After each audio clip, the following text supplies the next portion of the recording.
Audiobooks full length, your favorite audiobooks for sleeping and relaxing, starts now. Importance of Being Earnest, a trivial comedy for serious people by Oscar Wilde. First act, scene, morning room in Algernon's flat in Half Moon Street. The room is luxuriously and artistically furnished. The sound of a piano is heard in the adjoining room. Lane is arranging afternoon tea on the table, and after the music has ceased, Algernon enters. Algernon, did you hear what I was playing, Lane? Lane, I didn't think it polite to listen, sir. Algernon, I'm sorry for that, for your sake. I don't play accurately, anyone can play accurately, but I play with wonderful expression. As far as the piano is concerned, sentiment is my forte. I keep science for life. Lane, yes, sir. Algernon, and speaking of the science of life, have you got the cucumber sandwiches cut for Lady Bracknell? Lane, yes, sir. Hands them on a salver. Algernon inspects them, takes two, and sits down on the sofa. Oh, by the way, Lane, I see from your book that on Thursday night, when Lord Shorman and Mr. Worthing were dining with me, 8 bottles of champagne are entered as having been consumed. Lane, yes, sir, 8 bottles and a pint. Algernon, why is it that at a bachelor's establishment, the servants invariably drink the champagne? I ask merely for information. Lane, I attribute it to the superior quality of the wine, sir. I have often observed that in married households, the champagne is rarely of a first-rate brand. Algernon, good heavens, is marriage so demoralizing as that? Lane, I believe it is a very pleasant state, sir. I have had very little experience of it myself, up to the present. I have only been married once. That was in consequence of a misunderstanding between myself and a young person. Algernon, languidly, I don't know that I am much interested in your family life, Lane. Lane, no, sir. It is not a very interesting subject. I never think of it myself. Algernon, very natural, I am sure. That will do, Lane, thank you. Lane, thank you, sir. Lane goes out. Algernon, Lane's views on marriage seem somewhat lax. Really, if the lower orders don't set us a good example, what on earth is the use of them?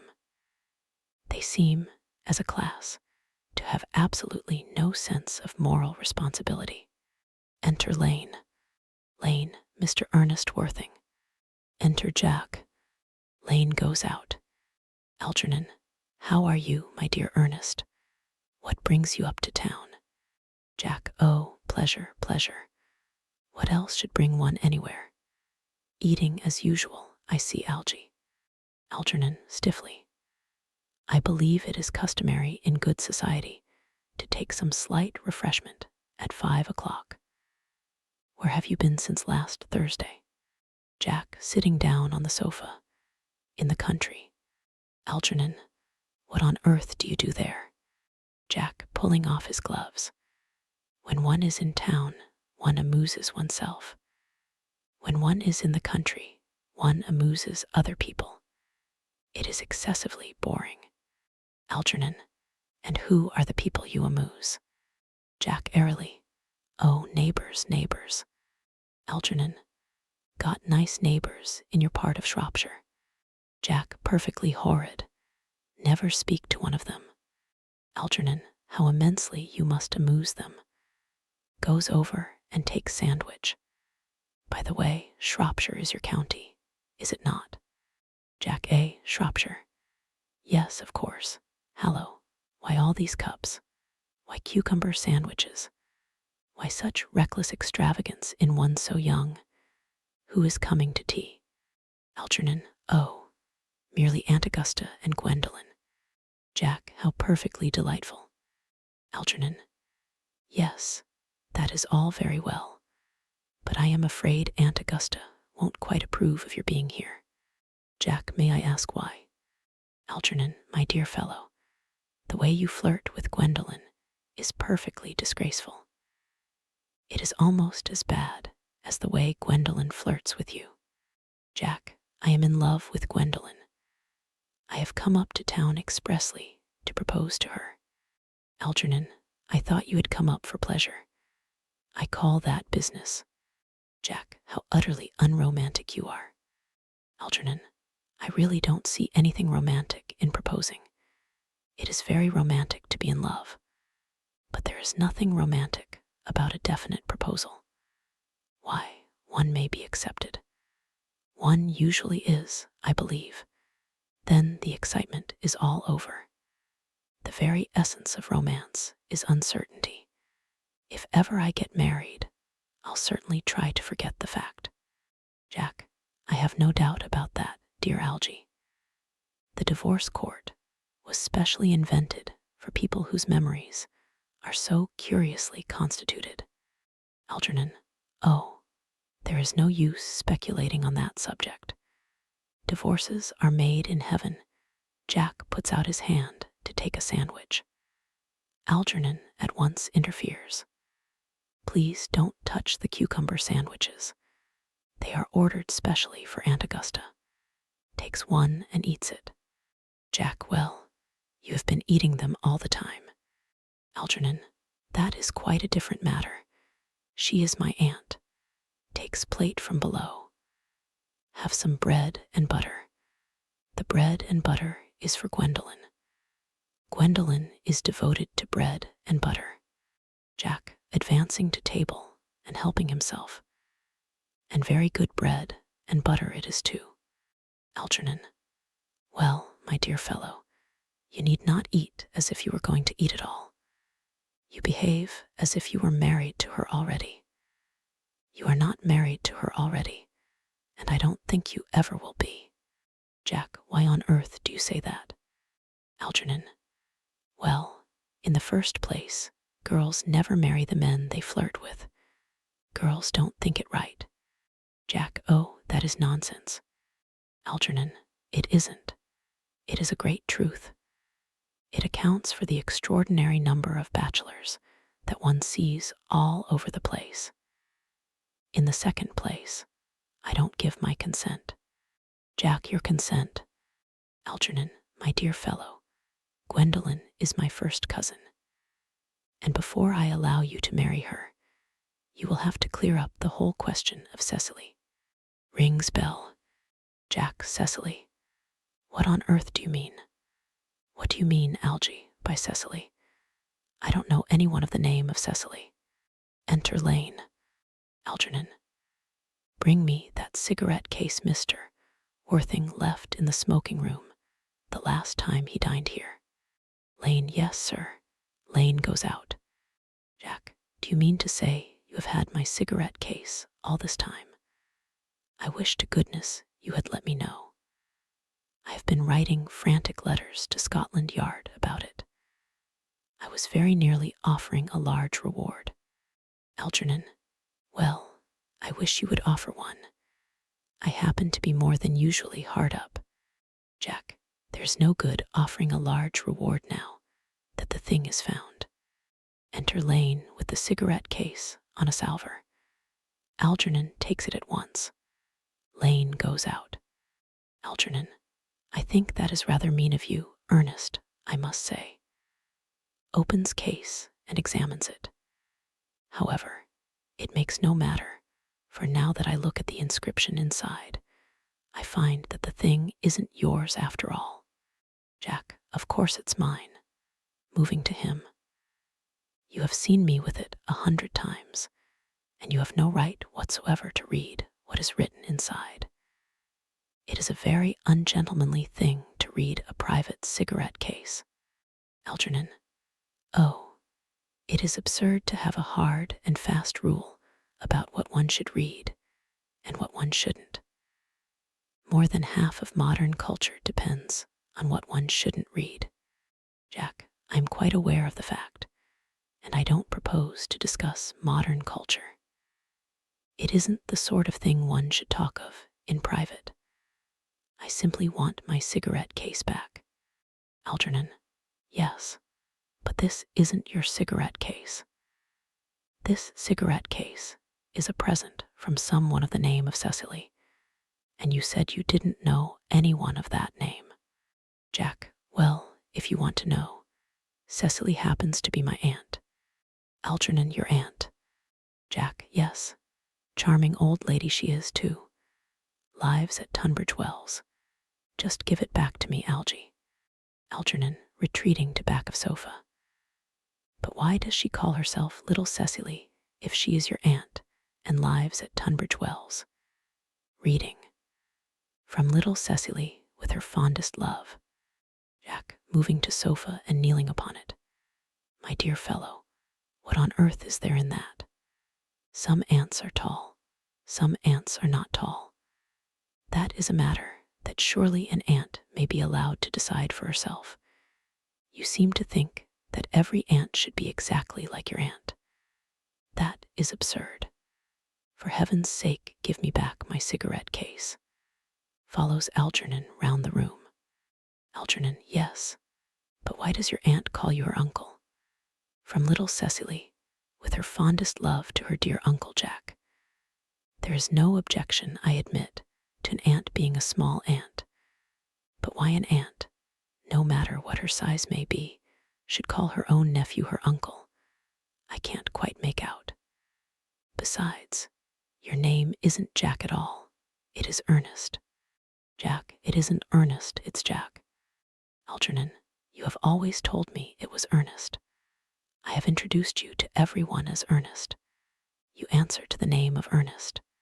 You look as if your name was Ernest. You are the most earnest-looking person I ever saw in my life. It is perfectly absurd your saying that your name isn't Ernest. It's on your cards. Here is one of them, taking it from case. Mr. Ernest Worthing, before the Albany. I'll keep this as a proof that your name is Ernest if ever you attempt to deny it to me, or to Gwendolen, or to anyone else. Puts the card in his pocket. Jack, well, my name is Ernest in town, and Jack in the country. And the cigarette case was given to me in the country. Algernon, yes, but that does not account for the fact that your small Aunt Cecily, who lives at Tunbridge Wells, calls you her dear uncle. Come, old boy, you had much better have the thing out at once. Jack, my dear Algy, you talk exactly as if you were a dentist. It is very vulgar to talk like a dentist when one isn't a dentist. It produces a false impression. Algernon, well, that is exactly what dentists always do. Now, go on. Tell me the whole thing. I may mention that I have always suspected you of being a confirmed and secret Bunburyist, and I am quite sure of it now. Jack, Bunburyist. What on earth do you mean by a Bunburyist? Algernon, I'll reveal to you the meaning of that incomparable expression as soon as you are kind enough to inform me why you are Ernest in town and Jack in the country. Jack, well, produce my cigarette case first. Algernon, here it is. Hands cigarette case. Now produce your explanation, and pray make it improbable. Sits on sofa. Jack, my dear fellow, there's nothing improbable about my explanation at all. In fact, it's perfectly ordinary. Old Mr. Thomas Cardew, who adopted me when I was a little boy, made me in his will guardian to his granddaughter, Miss Cecily Cardew. Cecily, who addresses me as her uncle from motives of respect that you could not possibly appreciate, lives at my place in the country under the charge of her admirable governess, Miss Prism. Algernon, where is that place in the country, by the way? Jack, that is nothing to you, dear boy. You are not going to be invited. I may tell you candidly that the place is not in Shropshire. Algernon, I suspected that, my dear fellow. I have Bunburied all over Shropshire on two separate occasions. Now, go on. Why are you Ernest in town and Jack in the country? Jack, my dear Algie, I don't know whether you will be able to understand my real motives. You are hardly serious enough. When one is placed in the position of guardian, one has to adopt a very high moral tone on all subjects. It's one's duty to do so, and as a high moral tone can hardly be said to conduce very much to either one's health or one's happiness.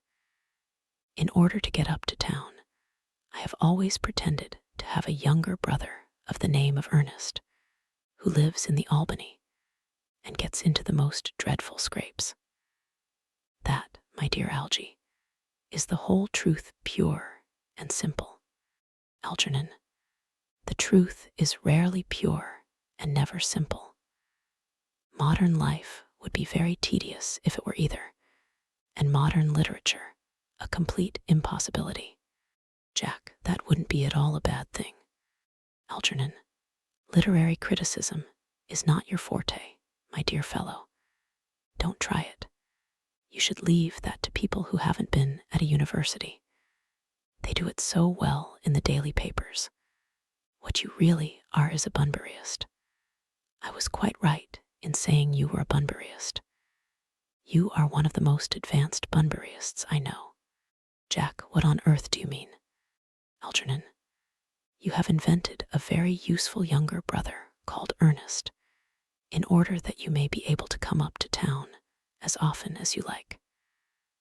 I have invented an invaluable permanent invalid called Bunbury, in order that I may be able to go down into the country whenever I choose. Bunbury is perfectly invaluable. If it wasn't for Bunbury's extraordinary bad health, for instance, I wouldn't be able to dine with you at Willis's tonight, for I have been really engaged to Aunt Augusta for more than a week. Jack, I haven't asked you to dine with me anywhere tonight. Algernon, I know. You are absurdly careless about sending out invitations.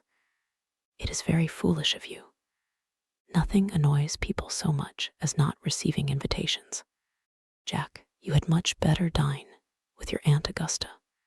Algernon, I haven't the smallest intention of doing anything of the kind. To begin with, I dined there on Monday, and once a week is quite enough to dine with one's own relations.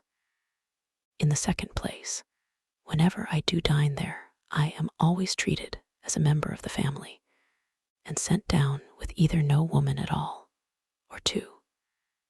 In the third place, I know perfectly well whom she will place me next to tonight. She will place me next Mary Farquhar, who always flirts with her own husband across the dinner table. That is not very pleasant. Indeed, it is not even decent. And that sort of thing is enormously on the increase. The amount of women in London who flirt with their own husbands is perfectly scandalous. It looks so bad. It is simply washing one's clean linen in public. Besides, now that I know you to be a confirmed Bunburyist, I naturally want to talk to you about Bunburying. I want to tell you the rules. Jack, I'm not a Bunburyist at all. If Gwendolen accepts me, I am going to kill my brother. Indeed, I think I'll kill him in any case. Cecily is a little too much interested in him. It is rather a bore. So I am going to get rid of Ernest, and I strongly advise you to do the same with with your invalid friend who has the absurd name. Algernon, nothing will induce me to part with Bunbury, and if you ever get married, which seems to me extremely problematic, you will be very glad to know Bunbury.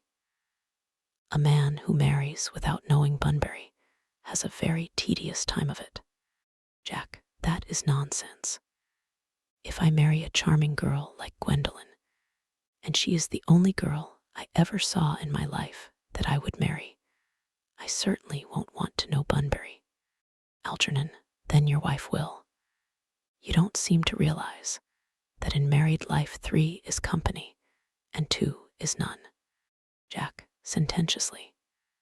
That, my dear young friend, is the theory that the corrupt French drama has been propounding for the last 50 years. Algernon, yes, and that the happy English home has proved in half the time. Jack, for heaven's sake, don't try to be cynical. It's perfectly easy to be cynical. Algernon, my dear fellow, it isn't easy to be anything nowadays. There's such a lot of beastly competition about. The sound of an electric bell is heard. Ah, that must be Aunt Augusta. Only relatives or creditors ever ring in that Wagnerian manner. Now, if I get her out of the way for 10 minutes, so that you can have an opportunity for proposing to Gwendolen, may I dine with you tonight at Willis's? Jack, I suppose so, if you want to. Algernon, yes, but you must be serious about it. I hate people who are not serious about meals. It is so shallow of them. Enter Lane. Lane, Lady Bracknell, and Miss Fairfax. Algernon goes forward to meet them. Enter Lady Bracknell and Gwendolen. Lady Bracknell. Good afternoon, dear Algernon. I hope you are behaving very well. Algernon. I'm feeling very well, Aunt Augusta. Lady Bracknell. That's not quite the same thing. In fact, the two things rarely go together. Sees Jack and bows to him with icy coldness. Algernon to Gwendolen. Dear me, you are smart. Gwendolen, I am always smart. Am I not, Mr. Worthing? Jack, you're quite perfect, Miss Fairfax. Gwendolen, oh, I hope I am not that. It would leave no room for developments, and I intend to develop in many directions. Gwendolen and Jack sit down together in the corner. Lady Bracknell. I'm sorry if we are a little late, Algernon, but I was obliged to call on dear Lady Harbury. I hadn't been there since her poor husband's death. I never saw a woman so altered. She looks quite 20 years younger. And now I'll have a cup of tea and one of those nice cucumber sandwiches you promised me. Algernon, certainly, Aunt Augusta, goes over to tea table. Lady Bracknell, won't you come and sit here, Gwendolen? Gwendolen, thanks, Mamma. I'm quite comfortable where I am. Algernon, picking up empty plate in horror. Good heavens, Lane, why are there no cucumber sandwiches? I ordered them specially. Lane, gravely, there were no cucumbers in the market this morning, sir. I went down twice. Algernon, no cucumbers. Lane, no, sir. Not even for ready money. Algernon, that will do, Lane, thank you. Lane, thank you, sir, goes out. Algernon, I am greatly distressed, Aunt Augusta, about there being no cucumbers, not even for ready money. Lady Bracknell, it really makes no matter, Algernon. I had some crumpets with Lady Harbury, who seems to me to be living entirely for pleasure now. Algernon, I hear her hair has turned quite gold from grief. Lady Bracknell, it certainly has changed its color. From what cause I, of course, cannot say. Algernon crosses and hands tea. Thank you. I've quite a treat for you tonight, Algernon. I am going to send you down with Mary Farquhar. She is such a nice woman and so attentive to her husband. It's delightful to watch them.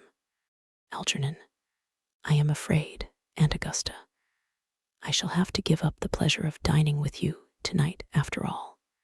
Lady Bracknell, frowning. I hope not, Algernon. It would put my table completely out. Your uncle would have to dine upstairs. Fortunately, he is accustomed to that. Algernon, it is a great bore, and I need hardly say, a terrible disappointment to me. But the fact is, I have just had a telegram to say that my poor friend Bunbury is very ill again. Exchanges glances with Jack. They seem to think I should be with him. Lady Bracknell, it is very strange. This Mr. Bunbury seems to suffer from curiously bad health. Algernon. Yes, poor Bunbury is a dreadful invalid. Lady Bracknell. Well, I must say, Algernon, that I think it is high time that Mr. Bunbury made up his mind whether he was going to live or to die. This shilly-shallying with the question is absurd, nor do I in any way approve of the modern sympathy with invalids. I consider it morbid. Illness of any kind is hardly a thing to be encouraged in others. Health is the primary duty of life. I am always telling that to your poor uncle, but he never seems to take much notice, as far as any improvement in his ailment goes. I should be much obliged if you would ask Mr. Bunbury, from me, to be kind enough not to have a relapse on Saturday, for I rely on you to arrange my music for me.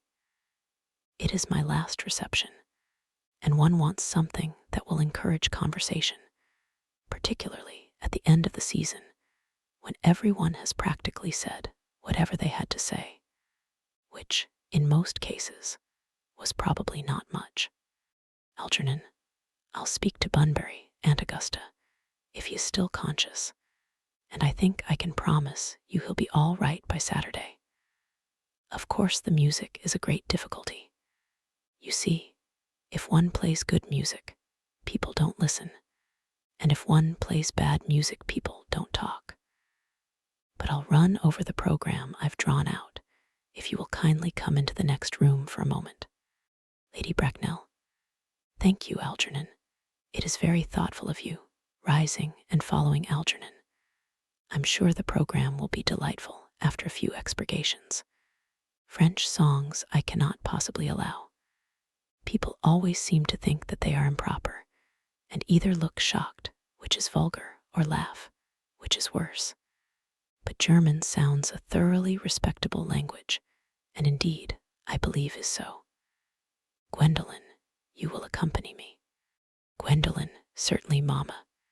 Lady Bracknell and Algernon go into the music room. Gwendolen remains behind. Jack, charming day it has been, Miss Fairfax. Gwendolen, pray don't talk to me about the weather, Mr. Worthing. Whenever people talk to me about the weather, I always feel quite certain that they mean something else. And that makes me so nervous. Jack, I do mean something else. Gwendolen, I thought so. In fact, I am never wrong. Jack, and I would like to be allowed to take advantage of Lady Bracknell's temporary absence. Gwendolen, I would certainly advise you to do so. Mamma has a way of coming back suddenly into a room that I have often had to speak to her about. Jack, nervously, Miss Fairfax, ever since I met you, I have admired you more than any girl I have ever met since I met you. Gwendolen, yes, I am quite well aware of the fact, and I often wish that in public, at any rate, you had been more demonstrative. For me, you have always had an irresistible fascination.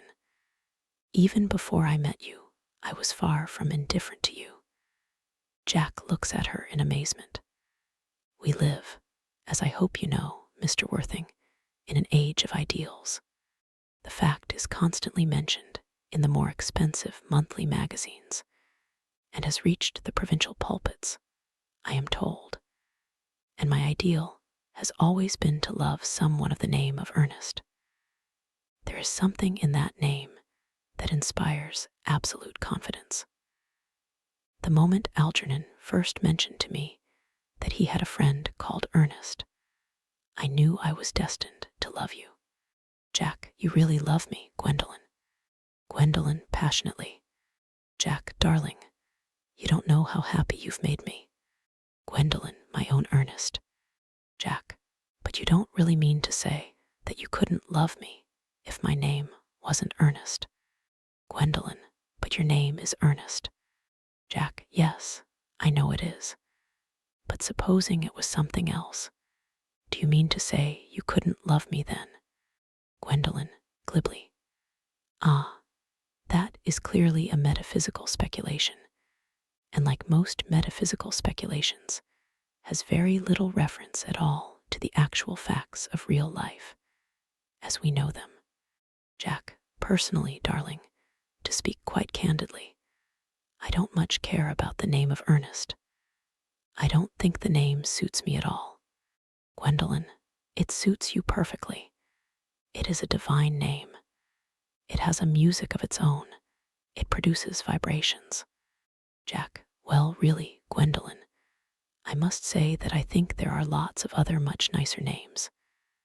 I think Jack, for instance, a charming name. Gwendolen, Jack, no, there is very little music in the name Jack, if any at all indeed. It does not thrill. It produces absolutely no vibrations. I have known several Jacks, and they all, without exception, were more than usually plain. Besides, Jack is a notorious domesticity for John, and I pity any woman who is married to a man called John. She would probably never be allowed to know the entrancing pleasure of a single moment's solitude. The only really safe name is Ernest. Jack, Gwendolen, I must get christened at once. I mean, we must get married at once. There is no time to be lost. Gwendolen, married, Mr. Worthing. Jack, astounded. Well, surely. You know that I love you, and you led me to believe, Miss Fairfax, that you were not absolutely indifferent to me. Gwendolen, I adore you, but you haven't proposed to me yet. Nothing has been said at all about marriage. The subject has not even been touched on. Jack, well, may I propose to you now? Gwendolen, I think it would be an admirable opportunity. And to spare you any possible disappointment, Mr. Worthing, I think it only fair to tell you quite frankly beforehand that I am fully determined to accept you. Jack, Gwendolen. Gwendolen, yes, Mr. Worthing, what have you got to say to me? Jack, you know what I have got to say to you. Gwendolen, yes, but you don't say it. Jack, Gwendolen, will you marry me? Goes on his knees. Gwendolen, of course I will, darling. How long you have been about it. I'm afraid you have had very little experience in how to propose. Jack, my own one, I have never loved anyone in the world but you. Gwendolen, yes, but men often propose for practice. I know my brother Gerald does. All my girlfriends tell me so. What wonderfully blue eyes you have, Ernest. They are quite blue. I hope you will always look at me just like that, especially when there are other people present. Enter Lady Bracknell. Lady Bracknell, Mr. Worthing. Rise, sir, from this semi-recumbent posture. It is most indecorous.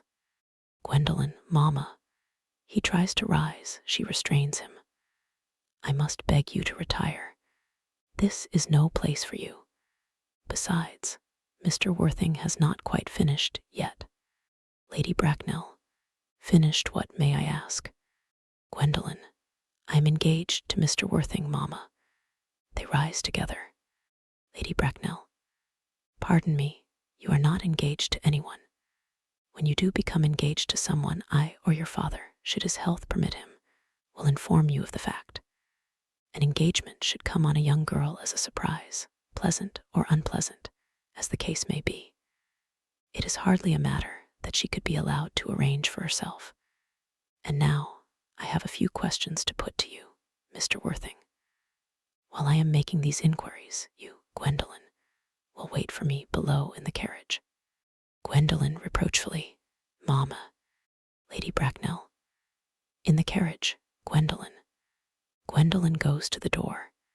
She and Jack blow kisses to each other behind Lady Bracknell's back. Lady Bracknell looks vaguely about, as if she could not understand what the noise was.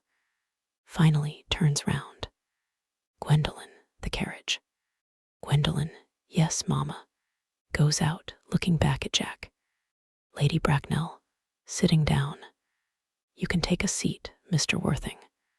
Looks in her pocket for notebook and pencil. Jack, thank you, Lady Bracknell. I prefer standing. Lady Bracknell, pencil and notebook in hand. I feel bound to tell you that you are not down on my list of eligible young men, although I have the same list as the dear Duchess of Bolton has. We work together, in fact. However, I am quite ready to enter your name, should your answers be what a really affectionate mother requires. Do you smoke? Jack, well, yes. I must admit I smoke. Lady Bracknell, I am glad to hear it. A man should always have an occupation of some kind. There are far too many idle men in London as it is. How old are you? Jack, 29. Lady Bracknell, a very good age to be married at. I have always been of opinion that a man who desires to get married should know either everything or nothing. Which do you know? Jack, after some hesitation. I know nothing, Lady Bracknell. Lady Bracknell, I am pleased to hear it. I do not approve of anything that tampers with natural ignorance. Ignorance is like a delicate exotic fruit. Touch it, and the bloom is gone. The whole theory of modern education is radically unsound. Fortunately, in England, at any rate, education produces no effect whatsoever. If it did, it would prove a serious danger to the upper classes and probably lead to acts of violence in Grosvenor Square. What is your income? Jack, between 7,000 and 8,000 a year. Lady Bracknell makes a note in her book, in land or in investments. Jack, in investments chiefly. Lady Bracknell, that is satisfactory. What between the duties expected of one during one's lifetime and the duties exacted from one after one's death, land has ceased to be either a profit or a pleasure. It gives one position and prevents one from keeping it up. That's all that can be said about land. Jack, I have a country house with some land, of course, attached to it. About 1,500 acres, I believe. But I don't depend on that for my real income. In fact, as far as I can make out, the poachers are the only people who make anything out of it. Lady Bracknell, a country house. How many bedrooms? Well, that point can be cleared up afterwards. You have a town house, I hope. A girl with a simple, unspoiled nature, like Gwendolen, could hardly be expected to reside in the country.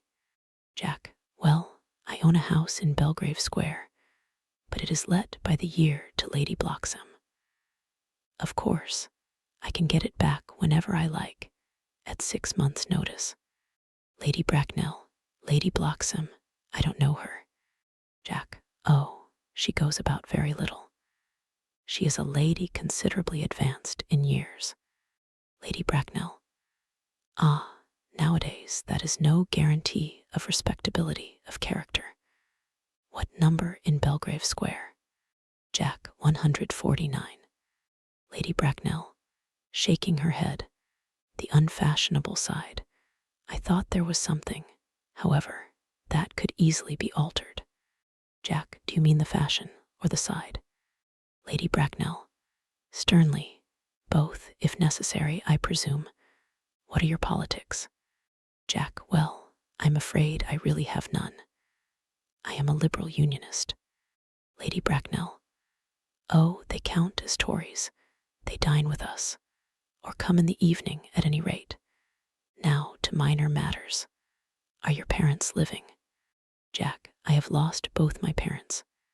Lady Bracknell, to lose one parent, Mr. Worthing, may be regarded as a misfortune. To lose both looks like carelessness. Who was your father? He was evidently a man of some wealth. Was he born in what the radical papers call the purple of commerce, or did he rise from the ranks of the aristocracy?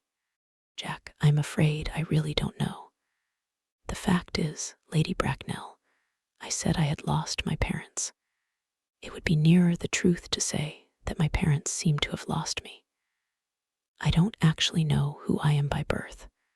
I was found. Lady Bracknell, found.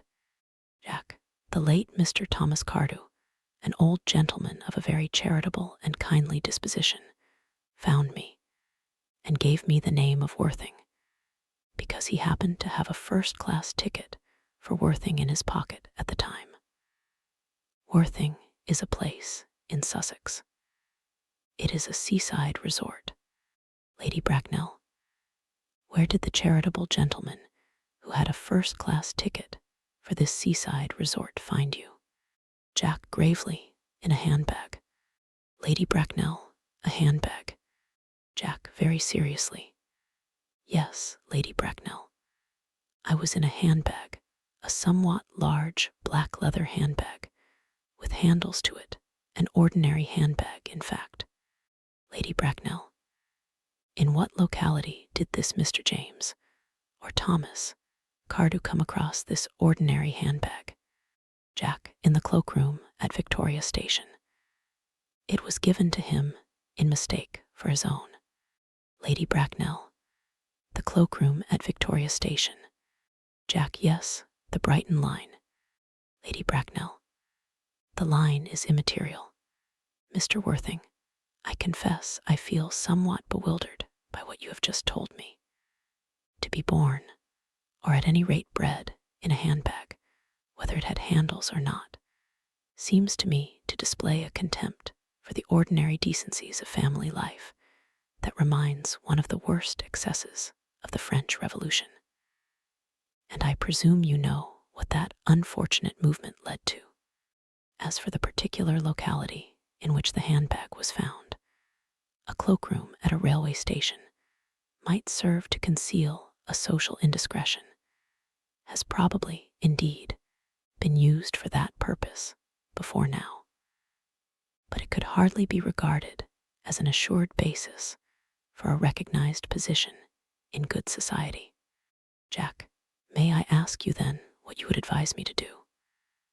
I need hardly say I would do anything in the world to ensure Gwendolen's happiness. Lady Bracknell, I would strongly advise you, Mr. Worthing, to try and acquire some relations as soon as possible, and to make a definite effort to produce, at any rate, one parent, of either sex, before the season is quite over. Jack, well, I don't see how I could possibly manage to do that. I can produce the handbag at any moment. It is in my dressing room at home. I really think that should satisfy you, Lady Bracknell. Lady Bracknell, me, sir. What has it to do with me? You can hardly imagine that I and Lord Bracknell would dream of allowing our only daughter, a girl brought up with the utmost care, to marry into a cloakroom and form an alliance with a parcel. Good morning, Mr. Worthing. Lady Bracknell sweeps out in majestic indignation. Jack, good morning. Algernon from the other room strikes up the wedding march. Jack looks perfectly furious and goes to the door. For goodness sake, don't play that ghastly tune, Algy. How idiotic you are. The music stops, and Algernon enters cheerily. Algernon, didn't it go off all right, old boy? You don't mean to say Gwendolen refused you? I know it is a way she has. She is always refusing people. I think it is most ill-natured of her. Jack, oh, Gwendolen is as right as a trivet. As far as she is concerned, we are engaged. Her mother is perfectly unbearable. Never met such a gorgon. I don't really know what a gorgon is like, but I am quite sure that Lady Bracknell is one. In any case, she is a monster, without being a myth, which is rather unfair. I beg your pardon, Algy. I suppose I shouldn't talk about your own aunt in that way before you. Algernon, my dear boy, I love hearing my relations abused. It is the only thing that makes me put up with them at all. Relations are simply a tedious pack of people who haven't got the remotest knowledge of how to live, nor the smallest instinct about when to die. Jack, oh, that is nonsense. Algernon, it isn't. Jack, well, I won't argue about the matter. You always want to argue about things. Algernon, That is exactly what things were originally made for. Jack, upon my word, if I thought that, I'd shoot myself. A pause. You don't think there is any chance of Gwendolen becoming like her mother in about 150 years, do you, Algie? Algernon, all women become like their mothers. That is their tragedy. No man does. That's his. Jack is that clever. Algernon, it is perfectly phrased, and quite as true as any observation in civilized life should be. Jack, I am sick to death of cleverness. Everybody is clever nowadays. You can't go anywhere without meeting clever people. The thing has become an absolute public nuisance. I wish to goodness we had a few fools left. Algernon, we have. Jack, I should extremely like to meet them. What do they talk about? Algernon, the fools. Oh, about the clever people, of course. Jack, what fools? Algernon, by the way, did you tell Gwendolen the truth about your being earnest in town and Jack in the country? Jack, in a very patronizing manner. My dear fellow, the truth isn't quite the sort of thing one tells to a nice, sweet, refined girl. What extraordinary ideas you have about the way to behave to a woman. Algernon, the only way to behave to a woman is to make love to her if she is pretty, and to someone else if she is plain. Jack, oh, that is nonsense. Algernon, what about your brother? What about the profligate Ernest? Jack, oh, before the end of the week, I shall have got rid of him. I'll say he died in Paris of apoplexy. Lots of people die of apoplexy, quite suddenly, don't they? Algernon, yes, but it's hereditary, my dear fellow. It's a sort of thing that runs in families. You had much better say a severe chill. Jack, you are sure a severe chill isn't hereditary, or anything of that kind? Algernon, of course it isn't. Jack, very well then. My poor brother Ernest is carried off suddenly in Paris by a severe chill. That gets rid of him. Algernon, but I thought you said that. Miss Cardew was a little too much interested in your poor brother Ernest. Won't she feel his loss a good deal? Jack, oh, that is all right. Cecily is not a silly romantic girl, I am glad to say. She has got a capital appetite, goes long walks, and pays no attention at all to her lessons. Algernon, I would rather like to see Cecily. Jack, I will take very good care you never do. She is excessively pretty, and she is only just 18. Algernon, have you told Gwendolen yet that you have an excessively pretty ward who is only just 18? Jack, oh, one doesn't blurt these things out to people. Cecily and Gwendolen are perfectly certain to be extremely great friends. I'll bet you anything you like that half an hour after they have met, they will be calling each other sister. Algernon, women only do that when they have called each other a lot of other things first. Now, my dear boy, if we want to get a good table at Willis's, we really must go and dress. Do you know it is nearly 7? Jack, irritably, oh, it always is nearly 7. Algernon, well, I'm hungry. Jack, I never knew you when you weren't. Algernon, what shall we do after dinner? Go to a theater. Jack, oh no, I loathe listening. Algernon, well, let us go to the club. Jack, oh no, I hate talking. Algernon, well, we might trot round to the Empire at 10. Jack, oh no, I can't bear looking at things. It is so silly. Algernon, well, what shall we do? Jack, nothing. Algernon, it is awfully hard work doing nothing. However, I don't mind hard work where there is no definite object of any kind. Enter Lane. Lane, Miss Fairfax. Enter Gwendolen. Lane goes out. Algernon, Gwendolen, upon my word. Gwendolen, Algie, kindly turn your back. I have something very particular to say to Mr. Worthing. Algernon, really, Gwendolen, I don't think I can allow this at all. Gwendolen, Algie, you always adopt a strictly immoral attitude towards life. You are not quite old enough to do that. Algernon retires to the fireplace. Jack, my own darling. Gwendolen, Ernest, we may never be married. From the expression on Mama's face, I fear we never shall. Few parents nowadays pay any regard to what their children say to them. The old-fashioned respect for the young is fast dying out. Whatever influence I ever had over Mama, I lost at the age of 3. But although she may prevent us from becoming man and wife, and I may marry someone else, and marry often, nothing that she can possibly do can alter my eternal devotion to you. Jack, dear Gwendolen. Gwendolen, the story of your romantic origin, as related to me by Mama, with unpleasing comments, has naturally stirred the deeper fibers of my nature. Your Christian name has an irresistible fascination. The simplicity of your character makes you exquisitely incomprehensible to me. Your town address at the Albany I have. What is your address in the country?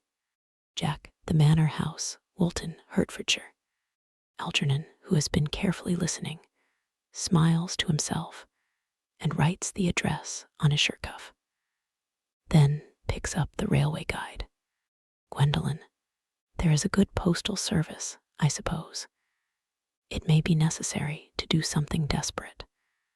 That, of course, will require serious consideration. I will communicate with you daily. Jack, my own one. Gwendolen, how long do you remain in town? Jack, till Monday. Gwendolen, good. Algie, you may turn round now. Algernon, thanks. I've turned round already. Gwendolen, you may also ring the bell. Jack, you will let me see you to your carriage, my own darling. Gwendolen, certainly. Jack, to Lane, who now enters. I will see Miss Fairfax out. Lane, yes, sir. Jack and Gwendolen go off. Lane presents several letters on a salver to Algernon. It is to be surmised that they are bills, as Algernon, after looking at the envelopes, tears them up. Algernon, a glass of sherry, Lane. Lane, yes, sir. Algernon, tomorrow, Lane. I'm going Bunburying. Lane, yes, sir. Algernon, I shall probably not be back till Monday. You can put up my dress clothes, my smoking jacket, and all the Bunbury suits. Lane, yes, sir, handing sherry. Algernon, I hope tomorrow will be a fine day, Lane. Lane, it never is, sir. Algernon, Lane, you're a perfect pessimist. Lane, I do my best to give satisfaction, sir. Enter Jack. Lane goes off. Jack, there's a sensible, intellectual girl. The only girl I ever cared for in my life. Algernon is laughing immoderately. What on earth are you so amused at? Algernon, oh, I'm a little anxious about poor Bunbury, that is all. Jack, if you don't take care, your friend Bunbury will get you into a serious scrape someday. Algernon, I love scrapes. They are the only things that are never serious. Jack, oh, that's nonsense, Algie. You never talk anything but nonsense. Algernon, nobody ever does. Jack looks indignantly at him and leaves the room. Algernon lights a cigarette, reads his shirt cuff, and smiles. Act drop. Second act. Scene. Garden at the Manor House. A flight of gray stone steps leads up to the house. The garden, an old-fashioned one, full of roses. Time of year, July. Basket chairs and a table covered with books are set under a large yew tree. Miss Prism discovered seated at the table. Cecily is at the back watering flowers. Miss Prism, calling. Cecily, surely such a utilitarian occupation as the watering of flowers is rather Moulton's duty than yours, especially at a moment when intellectual pleasures await you. Your German grammar is on the table. Pray open it at page 15. We will repeat yesterday's lesson. Cecily, coming over very slowly. But I don't like German. It isn't at all a becoming language. I know perfectly well that I look quite plain after my German lesson. Miss Prism, child, you know how anxious your guardian is that you should improve yourself in every way. He laid particular stress on your German as he was leaving for town yesterday. Indeed, he always lays stress on your German when he is leaving for town. Cecily, dear Uncle Jack is so very serious. Sometimes he is so serious that I think he cannot be quite well. Miss Prism, drawing herself up. Your guardian enjoys the best of health, and his gravity of demeanor is especially to be commended in one so comparatively young as he is. I know no one who has a higher sense of duty and responsibility. Cecily, I suppose that is why he often looks a little bored when we three are together. Miss Prism, Cecily, I am surprised at you. Mr. Worthing has many troubles in his life. Idle merriment and triviality would be out of place in his conversation. You must remember his constant anxiety about that unfortunate young man, his brother. Cecily, I wish Uncle Jack would allow that unfortunate young man, his brother, to come down here sometimes. We might have a good influence over him, Miss Prism. I am sure you certainly would. You know German and geology, and things of that kind influence a man very much. Cecily begins to write in her diary. Miss Prism, shaking her head, I do not think that even I could produce any effect on a character that, according to his own brother's admission, is irretrievably weak and vacillating. Indeed, I am not sure that I would desire to reclaim him. I am not in favor of this modern mania for turning bad people into good people at a moment's notice. As a man sows, so let him reap. You must put away your diary, Cecily. I really don't see why you should keep a diary at all. Cecily, I keep a diary in order to enter the wonderful secrets of my life. If I didn't write them down, I should probably forget all about them. Miss Prism, memory, my dear Cecily, is the diary that we all carry about with us. Cecily, yes, but it usually chronicles the things that have never happened and couldn't possibly have happened. I believe that memory is responsible for nearly all the 3-volume novels that Muti sends us. Miss Prism, do not speak slightingly of the 3-volume novel, Cecily. I wrote one myself in earlier days. Cecily, did you really, Miss Prism? How wonderfully clever you are. I hope it did not end happily. I don't like novels that end happily. They depress me so much. Miss Prism, the good ended happily and the bad unhappily. That is what fiction means. Cecily, I suppose so, but it seems very unfair. And was your novel ever published? Miss Prism, alas, no. The manuscript unfortunately was abandoned. Cecily starts. I use the word in the sense of lost or mislaid. To your work, child, these speculations are profitless. Cecily, smiling. But I see dear Dr. Chasuble coming up through the garden. Miss Prism, rising and advancing. Dr. Chasuble, this is indeed a pleasure. Enter Canon Chasuble. Chasuble, and how are we this morning? Miss Prism, you are, I trust, well. Cecily, Miss Prism has just been complaining of a slight headache. I think it would do her so much good to have a short stroll with you in the park. Dr. Chasuble, Miss Prism. Cecily, I have not mentioned anything about a headache. Cecily. No, dear Miss Prism, I know that. But I felt instinctively that you had a headache. Indeed, I was thinking about that, and not about my German lesson when the rector came in. Chasuble, I hope, Cecily, you are not inattentive. Cecily, oh, I'm afraid I am. Chasuble, that is strange. Were I fortunate enough to be Miss Prism's pupil, I would hang upon her lips. Miss Prism glares. I spoke metaphorically. My metaphor was drawn from bees. Ahem. Mr. Worthing, I suppose, has not returned from town yet. Miss Prism, we do not expect him till Monday afternoon. Chasuble, ah yes, he usually likes to spend his Sunday in London. He is not one of those whose sole aim is enjoyment, as, by all accounts, that unfortunate young man his brother seems to be. But I must not disturb Egeria and her pupil any longer. Miss Prism, Egeria, my name is Letitia, Doctor. Chasuble, bowing.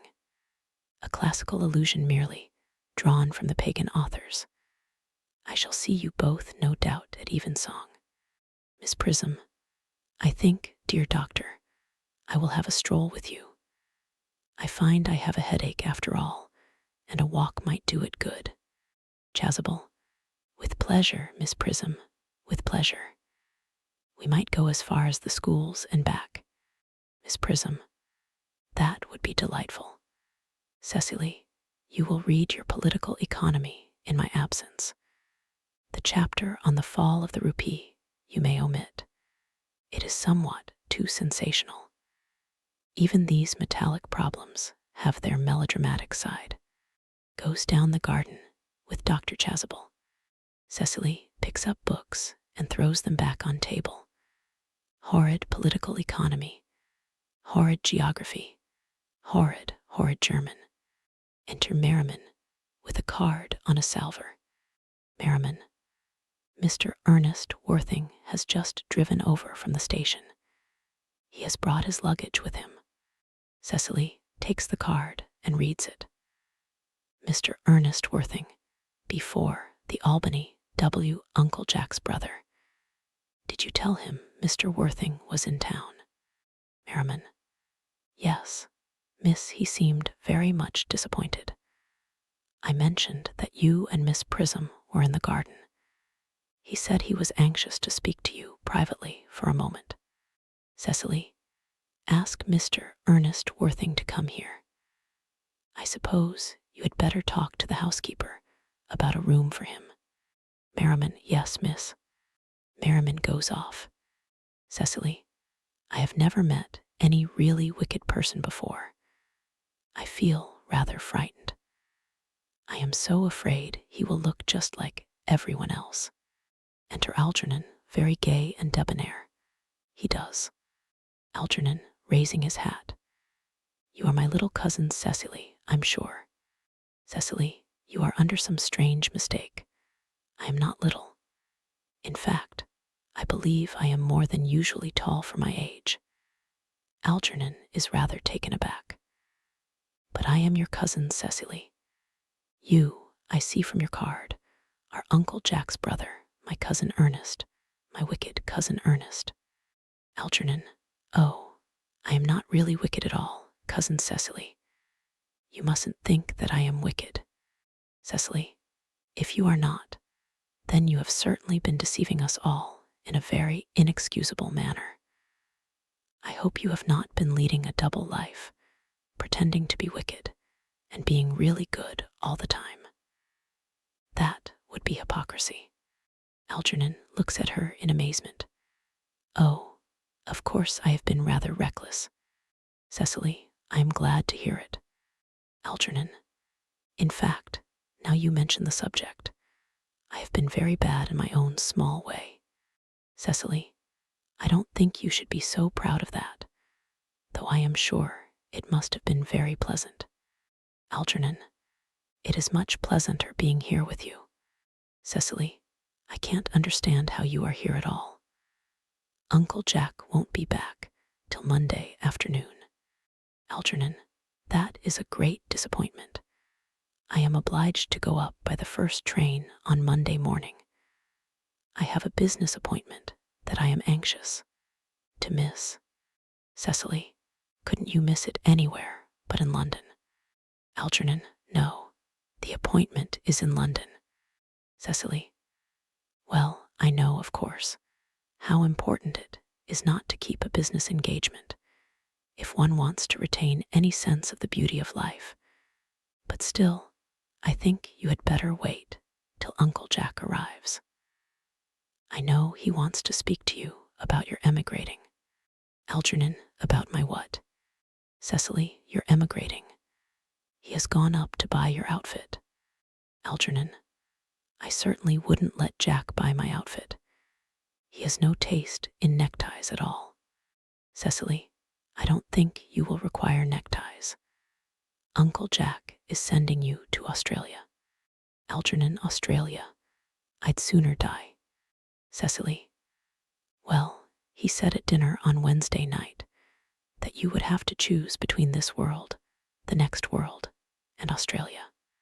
Algernon, oh, well, the accounts I have received of Australia and the next world are not particularly encouraging. This world is good enough for me, cousin Cecily. Cecily, yes, but are you good enough for it? Algernon, I'm afraid I'm not that. That is why I want you to reform me. You might make that your mission, if you don't mind, cousin Cecily. Cecily, I'm afraid I've no time this afternoon.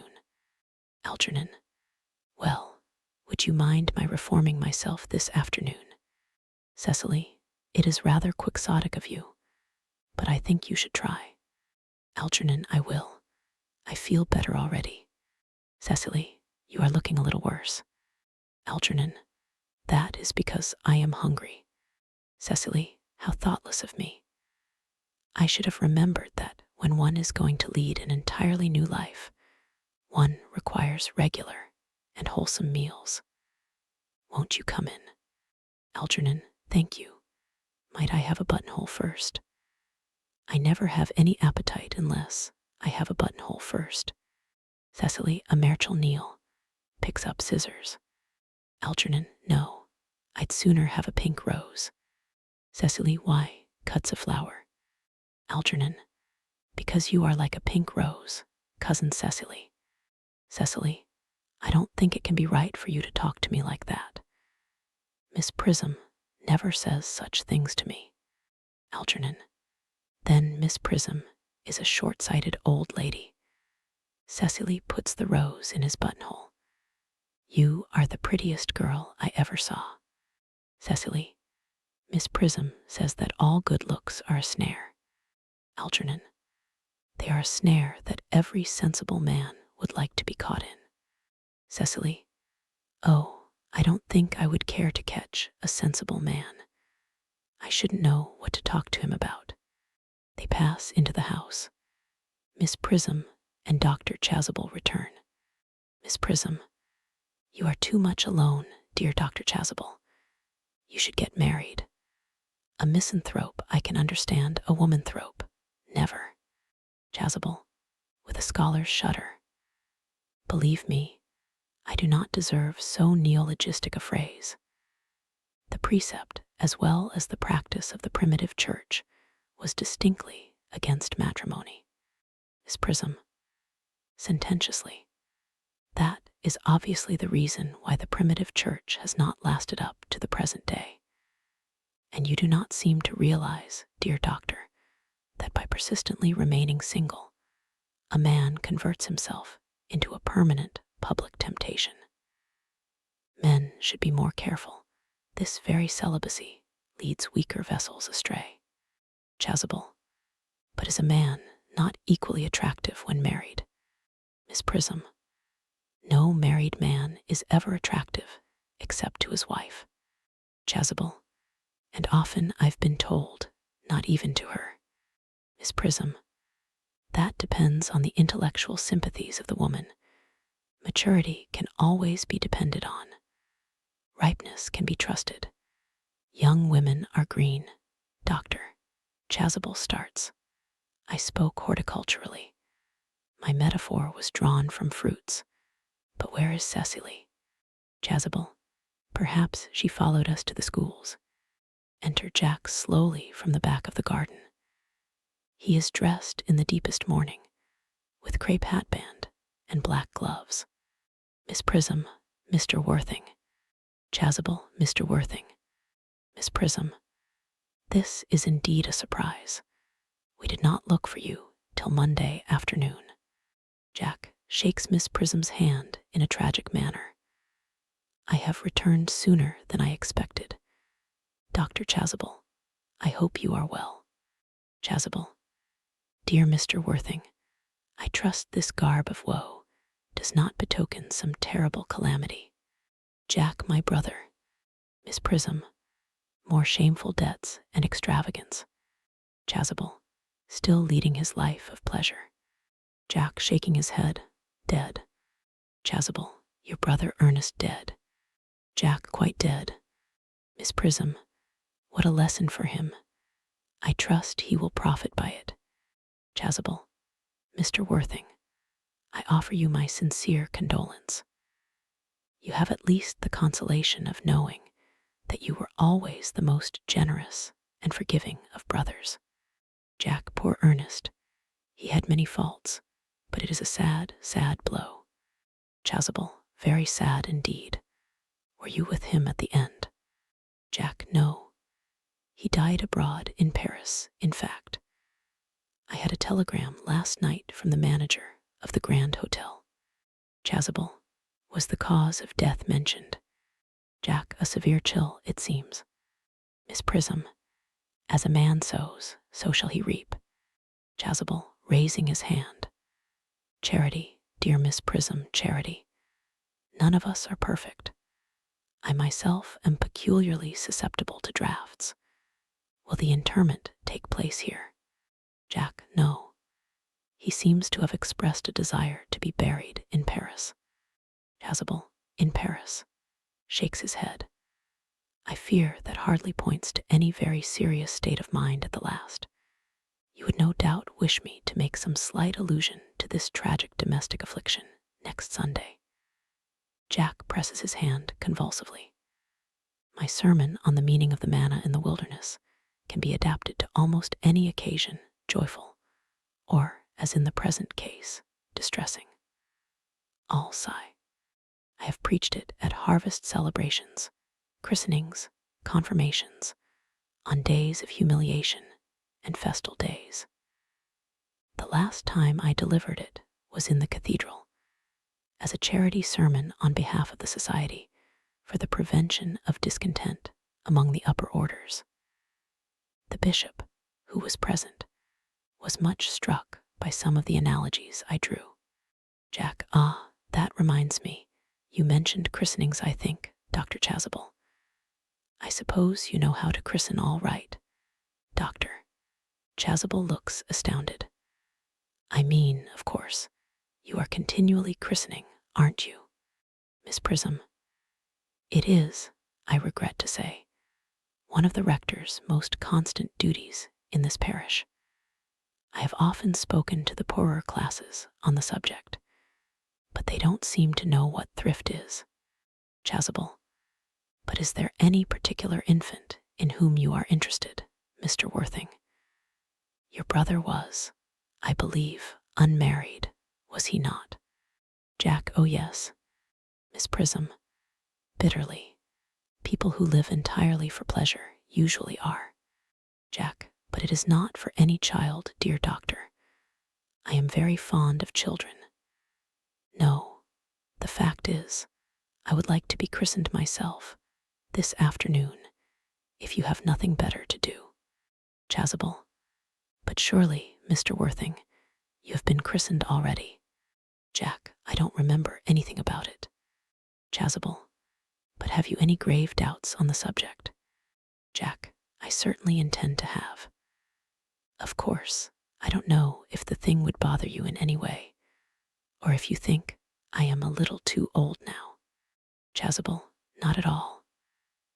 sprinkling, and indeed, the immersion of adults is a perfectly canonical practice. Jack immersion.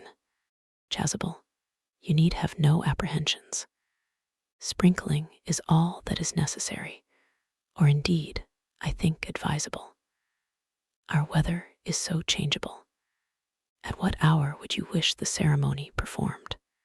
Jack, oh, I might trot round about 5 if that would suit you. Chasuble, perfectly, perfectly. In fact, I have 2 similar ceremonies to perform at that time. A case of twins that occurred recently in one of the outlying cottages on your own estate. Poor Jenkins the carter, a most hard-working man. Jack, oh, I don't see much fun in being christened along with other babies. It would be childish.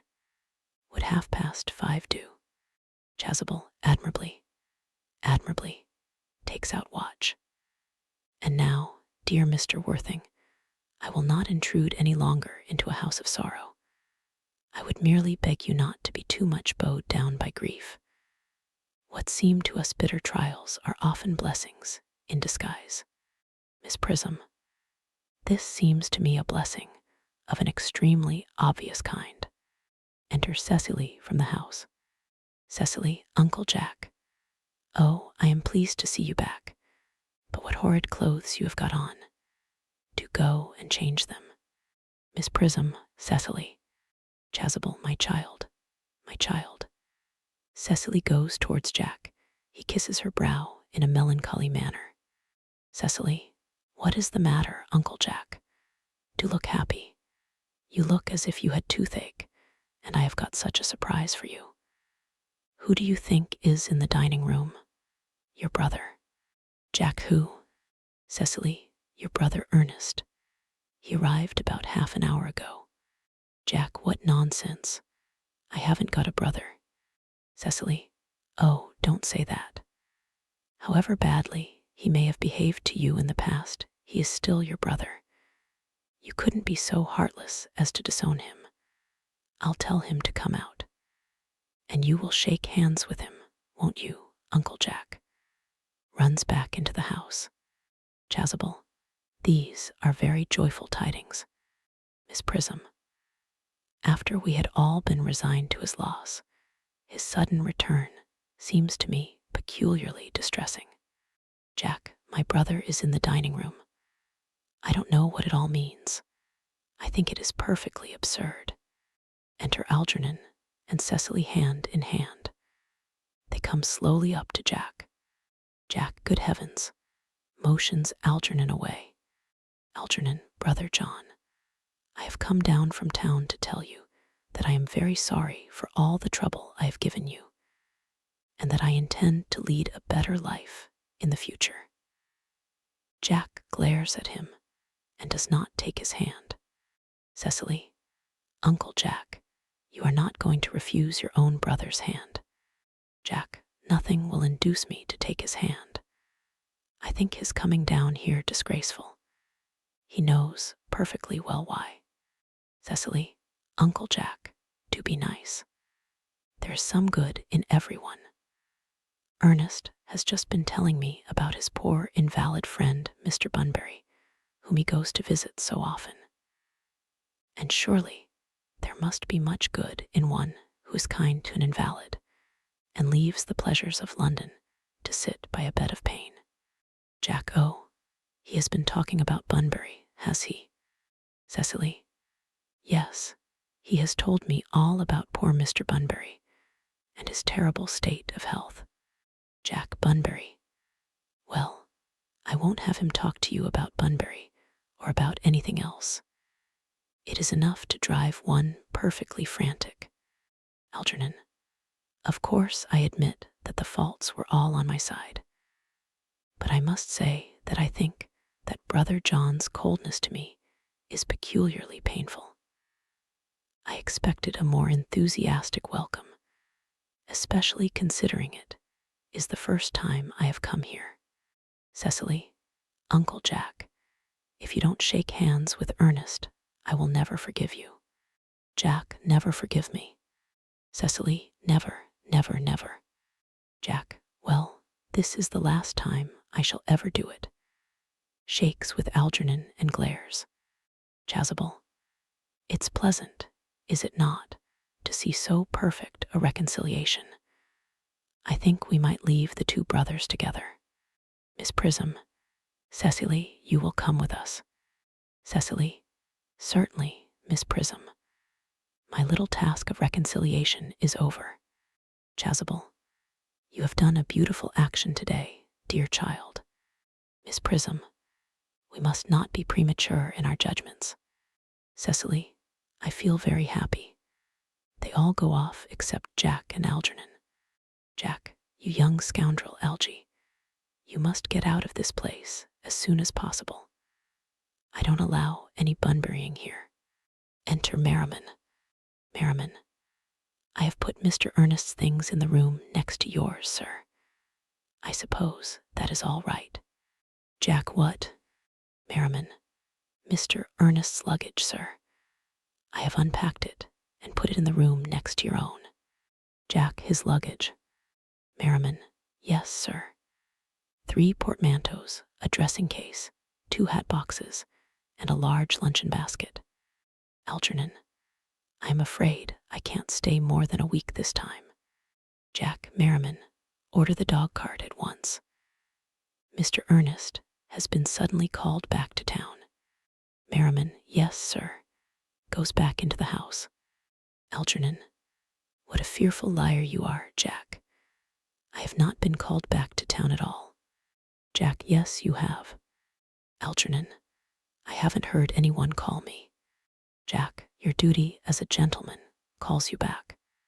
Algernon, my duty as a gentleman has never interfered with my pleasures in the smallest degree. Jack, I can quite understand that. Algernon, well, Cecily is a darling. Jack, you are not to talk of Miss Cardew like that. I don't like it. Algernon, well, I don't like your clothes. You look perfectly ridiculous in them. Why on earth don't you go up and change? It is perfectly childish to be in deep mourning for a man who is actually staying for a whole week with you in your house as a guest. I call it grotesque. Jack, you are certainly not staying with me for a whole week as a guest or anything else. You have got to leave by the 4:05 train. Algernon, I certainly won't leave you so long as you are in mourning. It would be most unfriendly. If I were in mourning, you would stay with me, I suppose. I should think it very unkind if you didn't. Jack, well, will you go if I change my clothes? Algernon, yes, if you are not too long. I never saw anybody take so long to dress, and with such little result. Jack, well, at any rate, that is better than being always overdressed as you are. Algernon, if I am occasionally a little overdressed, I make up for it by being always immensely overeducated. Jack, your vanity is ridiculous, your conduct an outrage, and your presence in my garden utterly absurd. However, you have got to catch the 4:05, and I hope you will have a pleasant journey back to town. This bunburying, as you call it, has not been a great success for you. Goes into the house. Algernon, I think it has been a great success. I'm in love with Cecily, and that is everything. Enters Cecily at the back of the garden. She picks up the can and begins to water the flowers. But I must see her before I go and make arrangements for another bunbury. Ah, there she is. Cecily, oh, I merely came back to water the roses. I thought you were with Uncle Jack. Algernon, he's gone to order the dog cart for me. Cecily, oh, is he going to take you for a nice drive? Algernon, he's going to send me away. Cecily, then have we got to part? Algernon, I'm afraid so. It's a very painful parting. Cecily, it is always painful to part from people whom one has known for a very brief space of time. The absence of old friends one can endure with equanimity. But even a momentary separation from anyone to whom one has just been introduced is almost unbearable. Algernon, thank you. Enter Merriman. Merriman, the dog cart is at the door, sir. Algernon looks appealingly at Cecily. Cecily, it can wait, Merriman, for 5 minutes. Merriman, yes, Miss Exit Merriman. Algernon, I hope, Cecily, I shall not offend you if I state quite frankly and openly that you seem to me to be in every way the visible personification of absolute perfection. Cecily, I think your frankness does you great credit, Ernest. If you will allow me, I will copy your remarks into my diary. Goes over to table and begins writing in diary. Algernon, do you really keep a diary? I'd give anything to look at it. May I? Cecily, oh no, puts her hand over it. You see, it is simply a very young girl's record of her own thoughts and impressions, and consequently meant for publication. When it appears in volume form, I hope you will order a copy. But pray, Ernest, don't stop. I delight in taking down from dictation. I have reached absolute perfection. You can go on. I am quite ready for more. Algernon, somewhat taken aback. Ahem, ahem. Cecily, oh, don't cough, Ernest.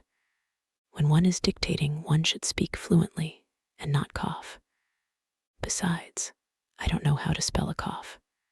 Writes as Algernon speaks. Algernon, speaking very rapidly. Cecily, ever since I first looked upon your wonderful and incomparable beauty, I have dared to love you wildly, passionately, devotedly, hopelessly. Cecily, I don't think that you should tell me that you love me wildly, passionately, devotedly, hopelessly. Hopelessly doesn't seem to make much sense, does it? Algernon, Cecily. Enter Merriman. Merriman, the dog cart is waiting, sir. Algernon, tell it to come round next week at the same hour. Merriman looks at Cecily, who makes no sign. Yes, sir. Merriman retires. Cecily, Uncle Jack would be very much annoyed if he knew you were staying on till next week at the same hour. Algernon, oh, I don't care about Jack. I don't care for anybody in the whole world but you. I love you, Cecily. You will marry me, won't you? Cecily, you silly boy. Of course. Why, we have been engaged for the last 3 months. Algernon, for the last 3 months. Cecily, yes, it will be exactly 3 months on Thursday. Algernon, but how did we become engaged? Cecily, well, ever since dear Uncle Jack first confessed to us that he had a younger brother who was very wicked and bad. You, of course, have formed the chief topic of conversation between myself and Miss Prism. And of course, a man who is much talked about is always very attractive. One feels there must be something in him, after all. I dare say it was foolish of me, but I fell in love with you, Ernest. Algernon, darling. And when was the engagement actually settled? Cecily, on the 14th of February last. Worn out by your entire ignorance of my existence, I determined to end the matter one way or the other, and after a long struggle with myself, I accepted you under this dear old tree here. The next day, I bought this little ring in your name, and this is the little bangle with the true lover's knot I promised you always to wear. Algernon, did I give you this? It's very pretty, isn't it? Cecily, yes, you've wonderfully good taste, Ernest. It's the excuse I've always given for your leading such a bad life. And this is the box in which I keep all your dear letters. Kneels at table, opens box, and produces letters tied up with blue ribbon. Algernon, my letters. But my own sweet Cecily, I have never written you any letters. Cecily, you need hardly remind me of that, Ernest. I remember only too well that I was forced to write your letters for you. I wrote always 3 times a week, and sometimes oftener. Algernon, oh, do let me read them, Cecily. Cecily, oh, I couldn't possibly. They would make you far too conceited. Replaces box. The 3 you wrote me after I had broken off the engagement are so beautiful and so badly spelled that even now I can hardly read them without crying a little. Algernon, but was our engagement ever broken off? Cecily, of course it was. On the 22nd of last March. You can see the entry if you like. Show's diary. Today I broke off my engagement with Ernest. I feel it is better to do so. The weather still continues charming. Algernon, but why on earth did you break it off? What had I done? I had done nothing at all. Cecily, I am very much hurt indeed to hear you broke it off, particularly when the weather was so charming. Cecily, it would hardly have been a really serious engagement if it hadn't been broken off at least once. But I forgave you before the week was out. Algernon, crossing to her and kneeling. What a perfect angel you are, Cecily. Cecily, you dear romantic boy. He kisses her. She puts her fingers through his hair. I hope your hair curls naturally, does it? Algernon, yes, darling, with a little help from others. Cecily, I am so glad. Algernon, you'll never break off our engagement again, Cecily. Cecily, I don't think I could break it off now that I have actually met you. Besides, of course, there is the question of your name. Algernon, yes, of course, nervously. Cecily, you must not laugh at me, darling, but it had always been a girlish dream of mine to love someone whose name was Ernest. Algernon rises, Cecily also. There is something in that name that seems to inspire absolute confidence. I pity any poor married woman whose husband is not called Ernest. Algernon, but my dear child, do you mean to say you could not love me if I had some other name? Cecily, but what name? Algernon, oh, any name you like, Algernon, for instance. Cecily, but I don't like the name of Algernon. Algernon, well, my own dear, sweet, loving little darling, I really can't see why you should object to the name of Algernon. It is not at all a bad name. In fact, it is rather an aristocratic name. Half of the chaps who get into the bankruptcy court are called Algernon. But seriously, Cecily, moving to her, if my name was Algie, couldn't you love me? Cecily, rising, I might respect you, Ernest. I might admire your character, but I fear that I should not be able to give you my undivided attention. Algernon, ahem. Cecily, picking up hat. Your rector here is, I suppose, thoroughly experienced in the practice of all the rites and ceremonials of the church. Cecily, oh, yes. Dr. Chasuble is a most learned man. He has never written a single book, so you can imagine how much he knows. Algernon, I must see him at once on a most important christening. I mean, on most important business. Cecily, oh. Algernon, I shan't be away more than half an hour. Cecily, considering that we have been engaged since February the 14th, and that I only met you today for the first time, I think it is rather hard that you should leave me for so long a period as half an hour. Couldn't you make it 20 minutes? Algernon, I'll be back in no time. Kisses her and rushes down the garden. Cecily, what an impetuous boy he is. I like his hair so much. I must enter his proposal in my diary. Enter Merriman. Merriman, a Miss Fairfax has just called to see Mr. Worthing. On very important business, Miss Fairfax states. Cecily, isn't Mr. Worthing in his library? Merriman, Mr. Worthing went over in the direction of the rectory some time ago. Cecily, pray ask the lady to come out here. Mr. Worthing is sure to be back soon. And you can bring tea. Merriman, yes, Miss goes out. Cecily, Miss Fairfax. I suppose one of the many good elderly women who are associated with Uncle Jack in some of his philanthropic work in London. I don't quite like women who are interested in philanthropic work. I think it is so forward of them. Enter Merriman. Merriman, Miss Fairfax. Enter Gwendolen. Exit Merriman. Cecily, advancing to meet her. Pray let me introduce myself to you. My name is Cecily Cardew. Gwendolen, Cecily Cardew, moving to her and shaking hands. What a very sweet name. Something tells me that we are going to be great friends. I like you already more than I can say.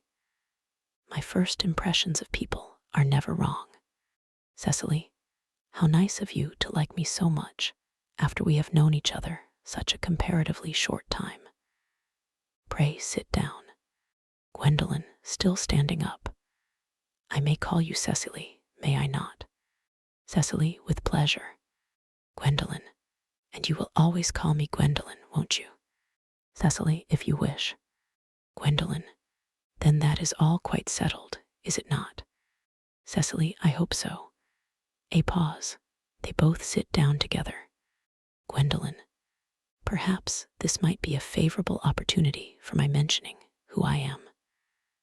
My father is Lord Bracknell.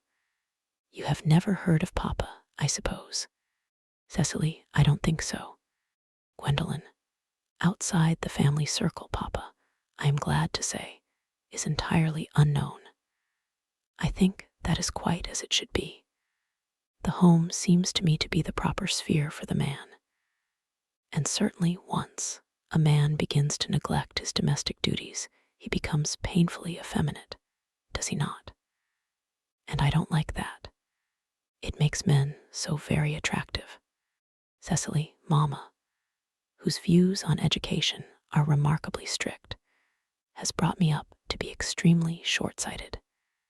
It is part of her system. So do you mind my looking at you through my glasses? Cecily, oh, not at all, Gwendolen. I am very fond of being looked at. Gwendolen, after examining Cecily carefully through a lorgnette. You are here on a short visit, I suppose. Cecily, oh no, I live here. Gwendolen, severely. Really? Your mother, no doubt, or some female relative of advanced years, resides here also. Cecily, oh no. I have no mother nor, in fact, any relations. Gwendolen, indeed.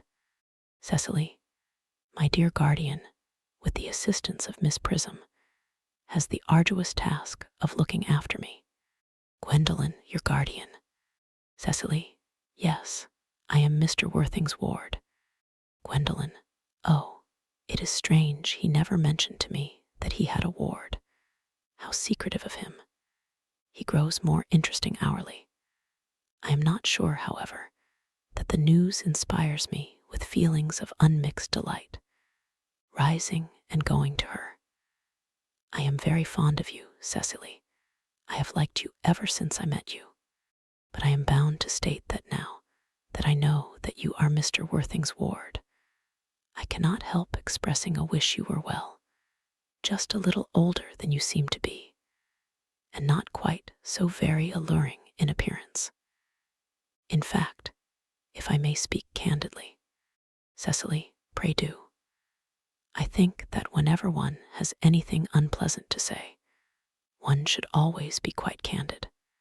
Gwendolen, well, to speak with perfect candor, Cecily, I wish that you were fully 42, and more than usually plain for your age. Ernest has a strong, upright nature.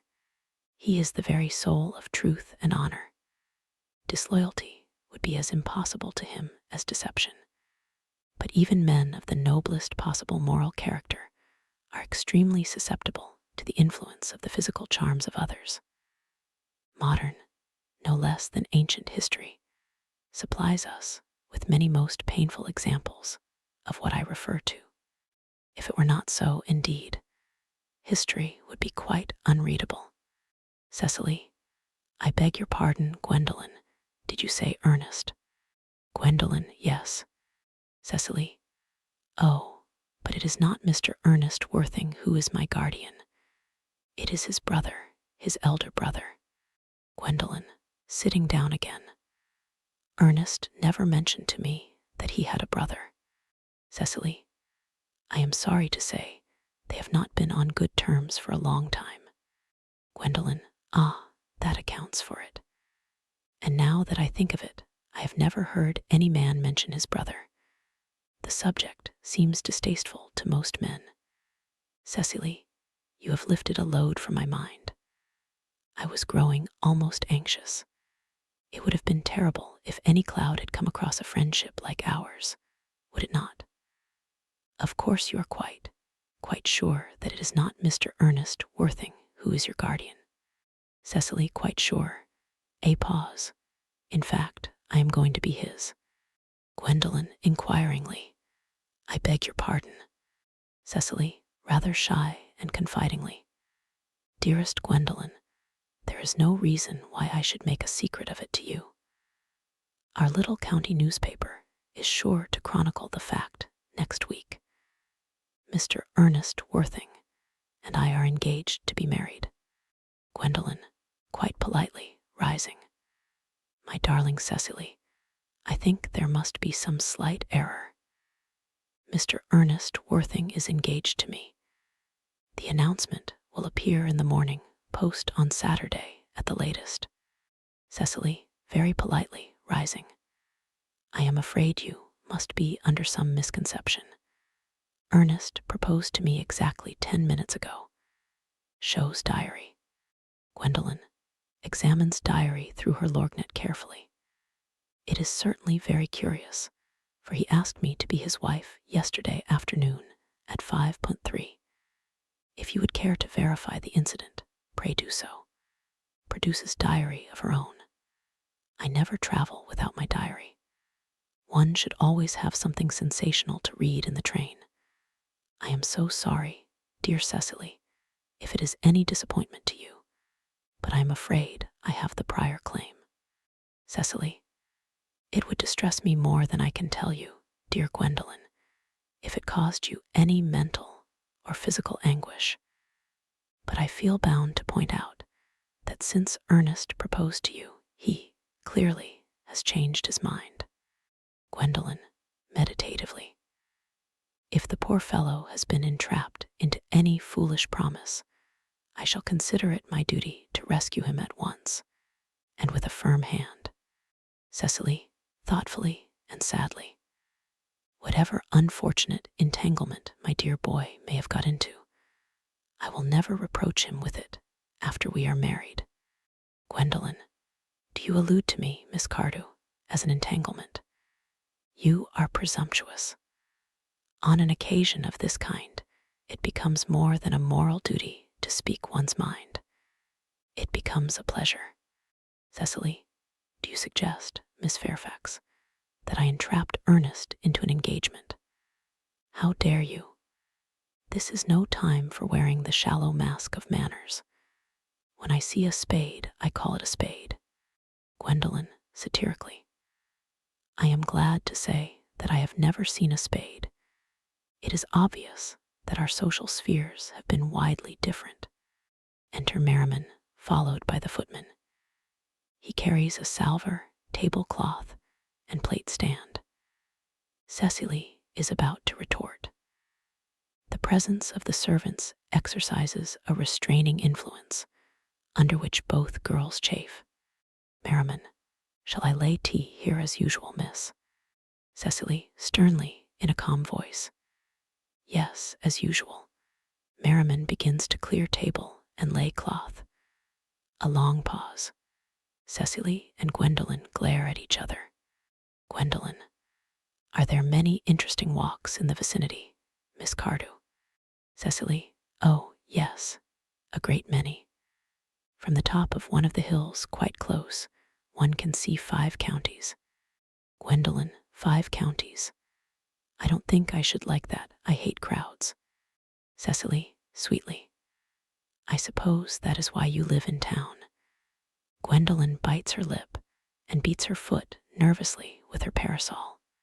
Gwendolyn, looking round. Quite a well-kept garden this is, Miss Cardew.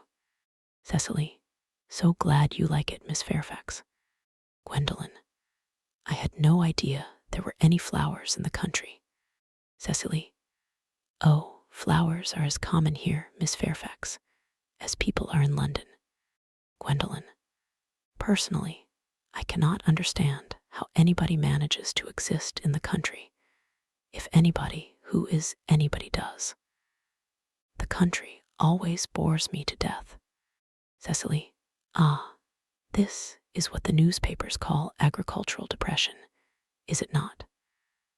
I believe the aristocracy are suffering very much from it, just at present. It is almost an epidemic amongst them, I have been told. May I offer you some tea, Miss Fairfax? Gwendolyn, with elaborate politeness. Thank you, aside, detestable girl, but I require tea. Cecily, sweetly, sugar. Gwendolyn, superciliously. No, thank you. Sugar is not fashionable anymore. Cecily looks angrily at her, takes up the tongs, and puts 4 lumps of sugar into the cup. Cecily, severely. Cake or bread and butter? Gwendolyn, in a bored manner. Bread and butter, please. Cake is rarely seen at the best houses nowadays. Cecily cuts a very large slice of cake and puts it on the tray. Hand that to Miss Fairfax. Merriman does so and goes out with footman. Gwendolyn drinks the tea and makes a grimace, puts down cup at once, reaches out her hand to the bread and butter, looks at it, and finds it is cake. Rises in indignation. Gwendolyn, you have filled my tea with lumps of sugar, and though I asked most distinctly for bread and butter, you have given me cake. I am known for the gentleness of my disposition and the extraordinary sweetness of my nature, but I warn you, Miss Cardew, you may go too far. Cecily, rising. To save my poor, innocent, trusting boy from the machinations of any other girl, there are no lengths to which I would not go. Gwendolyn, from the moment I saw you, I distrusted you. I felt that you were false and deceitful. I am never deceived in such matters. My first impressions of people are invariably right. Cecily, it seems to me, Miss Fairfax, that I am trespassing on your valuable time. No doubt you have many other calls of a similar character to make in the neighborhood. Enter Jack. Gwendolyn, catching sight of him. Ernest, my own Ernest. Jack, Gwendolyn, darling, offers to kiss her. Gwendolyn draws back. A moment. May I ask if you are engaged to be married to this young lady? Points to Cecily. Jack, laughing, to dear little Cecily. Of course not. What could have put such an idea into your pretty little head? Gwendolyn, thank you, you may, offers her cheek. Cecily, very sweetly. I knew there must be some misunderstanding, Miss Fairfax. The gentleman whose arm is at present round your waist is my guardian, Mr. John Worthing. Gwendolyn, I beg your pardon. Cecily, this is Uncle Jack. Gwendolyn, receding. Jack, oh. Enter Algernon. Cecily, here is Ernest. Algernon goes straight over to Cecily without noticing anyone else. My own love, offers to kiss her. Cecily, drawing back. A moment, Ernest. May I ask you, are you engaged to be married to this young lady? Algernon, looking round. To what young lady? Good heavens, Gwendolyn. Cecily, yes. To good heavens, Gwendolyn. I mean to Gwendolyn. Algernon, laughing. Of course not. What could have put such an idea into your pretty little head? Cecily, thank you, presenting her cheek to be kissed. You may. Algernon kisses her. Gwendolen, I felt there was some slight error, Miss Cardew. The gentleman who is now embracing you is my cousin, Mr. Algernon Moncrief. Cecily, breaking away from Algernon. Algernon Moncrief. Oh. The two girls moved towards each other and put their arms round each other's waists as if for protection. Cecily, are you called Algernon? Algernon, I cannot deny it.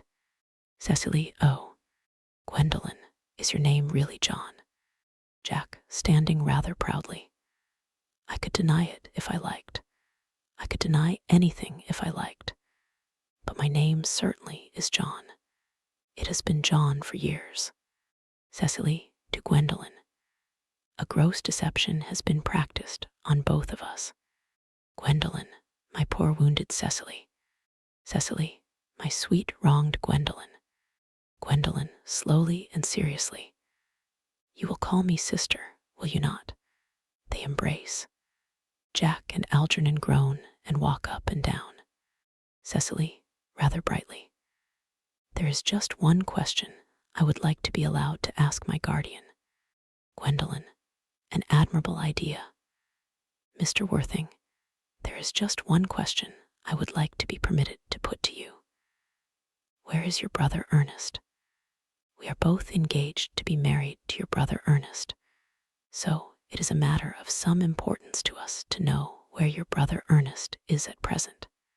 Jack, slowly and hesitatingly. Gwendolen, Cecily, it is very painful for me to be forced to speak the truth. It is the first time in my life that I have ever been reduced to such a painful position, and I am really quite inexperienced in doing anything of the kind. However, I will tell you quite frankly that I have no brother Ernest. I have no brother at all. I never had a brother in my life, and I certainly have not the smallest intention of ever having one in the future. Cecily, surprised. No brother at all. Jack, cheerily. None. Gwendolen, severely. Had you never a brother of any kind?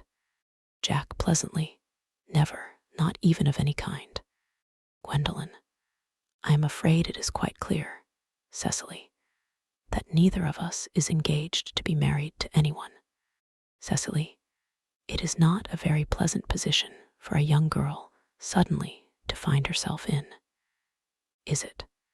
Gwendolen, let us go into the house. They will hardly venture to come after us there. Cecily, no, men are so cowardly, aren't they? They retire into the house with scornful looks. Jack, this ghastly state of things is what you call bunburying, I suppose. Algernon, yes, and a perfectly wonderful bunbury it is. The most wonderful bunbury I have ever had in my life. Jack, well, you've no right whatsoever to bunbury here. Algernon, that is absurd. One has a right to bunbury anywhere one chooses. Every serious bunburyist knows that. Jack, serious bunburyist. Good heavens. Algernon, well, one must be serious about something if one wants to have any amusement in life. I happen to be serious about bunburying. What on earth you are serious about, I haven't got the remotest idea. About everything, I should fancy. You have such an absolutely trivial nature. Jack, well, the only small satisfaction I have in the whole of this wretched business is that your friend Bunbury is quite exploded. You won't be able to run down to the country quite so often as you used to do, dear Algy. And a very good thing, too. Algernon, your brother is a little off color, isn't he, dear Jack? You won't be able to disappear to London quite so frequently as your wicked custom was. And not a bad thing either. Jack, as for your conduct towards Miss Cardew, I must say that you're taking in a sweet, simple, innocent girl like that is quite inexcusable. To say nothing of the fact that she is my ward. Algernon, I can see no possible defense at all for your deceiving a brilliant, clever, thoroughly experienced young lady like Miss Fairfax. To say nothing of the fact that she is my cousin. Jack, I wanted to be engaged to Gwendolen, that is all. I love her. Algernon, well, I simply wanted to be engaged to Cecily. I adore her. Jack, there is certainly no chance of your marrying Miss Cardew. Algernon, I don't think there is much likelihood, Jack, of you and Miss Fairfax being united. Jack, well, that is no business of yours. Algernon, if it was my business, I wouldn't talk about it. Begins to eat muffins. It is very vulgar to talk about one's business. Only people like stockbrokers do that, and then merely at dinner parties. Jack, how can you sit there, calmly eating muffins when we are in this horrible trouble? I can't make out. You seem to me to be perfectly heartless. Algernon, well, I can't eat muffins in an agitated manner.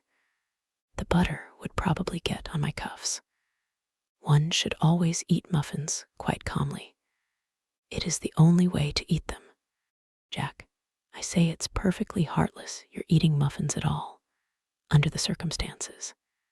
Algernon, when I am in trouble, eating is the only thing that consoles me. Indeed, when I am in really great trouble, as anyone who knows me intimately will tell you, I refuse everything except food and drink. At the present moment, I am eating muffins because I am unhappy. Besides, I am particularly fond of muffins. Rising. Jack, rising. Well, that is no reason why you should eat them all in that greedy way. Takes muffins from Algernon. Algernon offering tea cake. I wish you would have tea cake instead. I don't like tea cake. Jack, good heavens. I suppose a man may eat his own muffins in his own garden.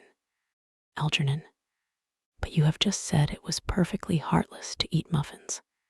Jack, I said it was perfectly heartless of you, under the circumstances. That is a very different thing.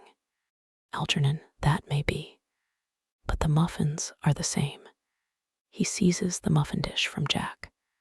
Jack, Algy, I wish to goodness you would go. Algernon, you can't possibly ask me to go without having some dinner. It's absurd.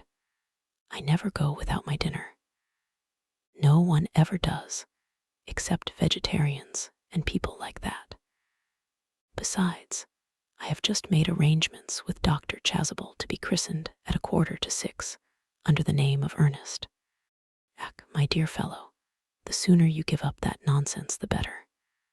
I made arrangements this morning with Dr. Chasuble to be christened myself at 5:3, and I naturally will take the name of Ernest. Gwendolen would wish it. We can't both be christened Ernest. It's absurd. Besides, I have a perfect right to be christened if I like. There is no evidence at all that I have ever been christened by anybody. I should think it extremely probable I never was, and so does Dr. Chasuble. It is entirely different in your case. You have been christened already. Algernon, yes, but I have not been christened for years. Jack, yes, but you have been christened. That is the important thing. Algernon, quite so. So I know my constitution can stand it. If you are not quite sure about your ever having been christened, I must say I think it rather dangerous you're venturing on it now. It might make you very unwell. You can hardly have forgotten that someone very closely connected with you was very nearly carried off this week in Paris by a severe chill. Jack, yes, but you said yourself that a severe chill was not hereditary. Algernon, it usedn't to be, I know, but I dare say it is now. Science is always making wonderful improvements in things. Jack, picking up the muffin dish. Oh, that is nonsense. You are always talking nonsense. Algernon, Jack, you are at the muffins again. I wish you wouldn't. There are only 2 left. Takes them. I told you I was particularly fond of muffins. Jack, but I hate tea cake. Algernon, why on earth, then, do you allow tea cake to be served up for your guests? What ideas you have of hospitality. Jack. Algernon, I have already told you to go. I don't want you here. Why don't you go? Algernon, I haven't quite finished my tea yet, and there is still 1 muffin left. Jack groans and sinks into a chair. Algernon still continues eating. Act drop. 3rd act. Scene. Morning room at the manor house. Gwendolen and Cecily are at the window, looking out into the garden. Gwendolen, the fact that they did not follow us at once into the house, as anyone else would have done, seems to me to show that they have some sense of shame left. Cecily, they have been eating muffins. That looks like repentance. Gwendolen, after a pause, they don't seem to notice us at all. Couldn't you cough? Cecily, but I haven't got a cough. Gwendolen, they're looking at us. What effrontery. Cecily, they're approaching. That's very forward of them. Gwendolen, let us preserve a dignified silence. Cecily, certainly. It's the only thing to do now. Enter Jack, followed by Algernon. They whistle some dreadful popular air from a British opera. Gwendolen, this dignified silence seems to produce an unpleasant effect. Cecily, a most distasteful one. Gwendolen, but we will not be the first to speak. Cecily, certainly not. Gwendolen, Mr. Worthing, I have something very particular to ask you. Much depends on your reply. Cecily, Gwendolen, your common sense is invaluable. Mr. Moncrief, kindly answer me the following question. Why did you pretend to be my guardian's brother? Algernon, in order that I might have an opportunity of meeting you. Cecily, to Gwendolen, that certainly seems a satisfactory explanation, does it not? Gwendolen, yes, dear, if you can believe him. Cecily, I don't. But that does not affect the wonderful beauty of his answer. Gwendolen, true. In matters of grave importance, style, not sincerity, is the vital thing. Mr. Worthing, what explanation can you offer to me for pretending to have a brother? Was it in order that you might have an opportunity of coming up to town to see me as often as possible? Jack, can you doubt it, Miss Fairfax? Gwendolen, I have the gravest doubts upon the subject, but I intend to crush them. This is not the moment for German skepticism. Moving to Cecily, their explanations appear to be quite satisfactory, especially Mr. Worthing's. That seems to me to have the stamp of truth upon it. Cecily, I am more than content with what Mr. Moncrief said. His voice alone inspires one with absolute credulity. Gwendolen, then you think we should forgive them? Cecily, yes, I mean no. Gwendolen, true, I had forgotten. There are principles at stake that one cannot surrender. Which of us should tell them? The task is not a pleasant one. Cecily, could we not both speak at the same time? Gwendolen, an excellent idea. I nearly always speak at the same time as other people. Will you take the time from me? Cecily, certainly. Gwendolen beats time with uplifted finger. Gwendolen and Cecily speaking together. Your Christian names are still an insuperable barrier. That is all. Jack and Algernon speaking together. Our Christian names. Is that all? But we are going to be christened this afternoon. Gwendolen to Jack. For my sake, you are prepared to do this terrible thing. Jack, I am. Cecily to Algernon. To please me, you are ready to face this fearful ordeal. Algernon, I am. Gwendolen, how absurd to talk of the equality of the sexes. where questions of self-sacrifice are concerned. Men are infinitely beyond us. Jack, we are, clasps hands with Algernon. Cecily, they have moments of physical courage of which we women know absolutely nothing. Gwendolen to Jack, darling. Algernon to Cecily, darling. They fall into each other's arms. Enter Merriman. When he enters, he coughs loudly, seeing the situation. Merriman, ahem, Lady Bracknell. Jack, good heavens. Enter Lady Bracknell. The couples separate in alarm. Exit Merriman. Lady Bracknell, Gwendolen, what does this mean? Gwendolen, merely that I am engaged to be married to Mr. Worthing, Mamma. Lady Bracknell, come here. Sit down. Sit down immediately. Hesitation of any kind is a sign of mental decay in the young, of physical weakness in the old. Turns to Jack. Apprised, sir, of my daughter's sudden flight by her trusty maid, whose confidence I purchased by means of a small coin, I followed her at once by a luggage train. Her unhappy father is, I am glad to say, under the impression that she is attending a more than usually lengthy lecture by the University Extension Scheme on the influence of a permanent income on thought. I do not propose to undeceive him. Indeed, I have never undeceived him on any question. I would consider it wrong. But of course, you will clearly understand that all communication between yourself and my daughter must cease immediately from this moment. On this point, as indeed on all points, I am firm.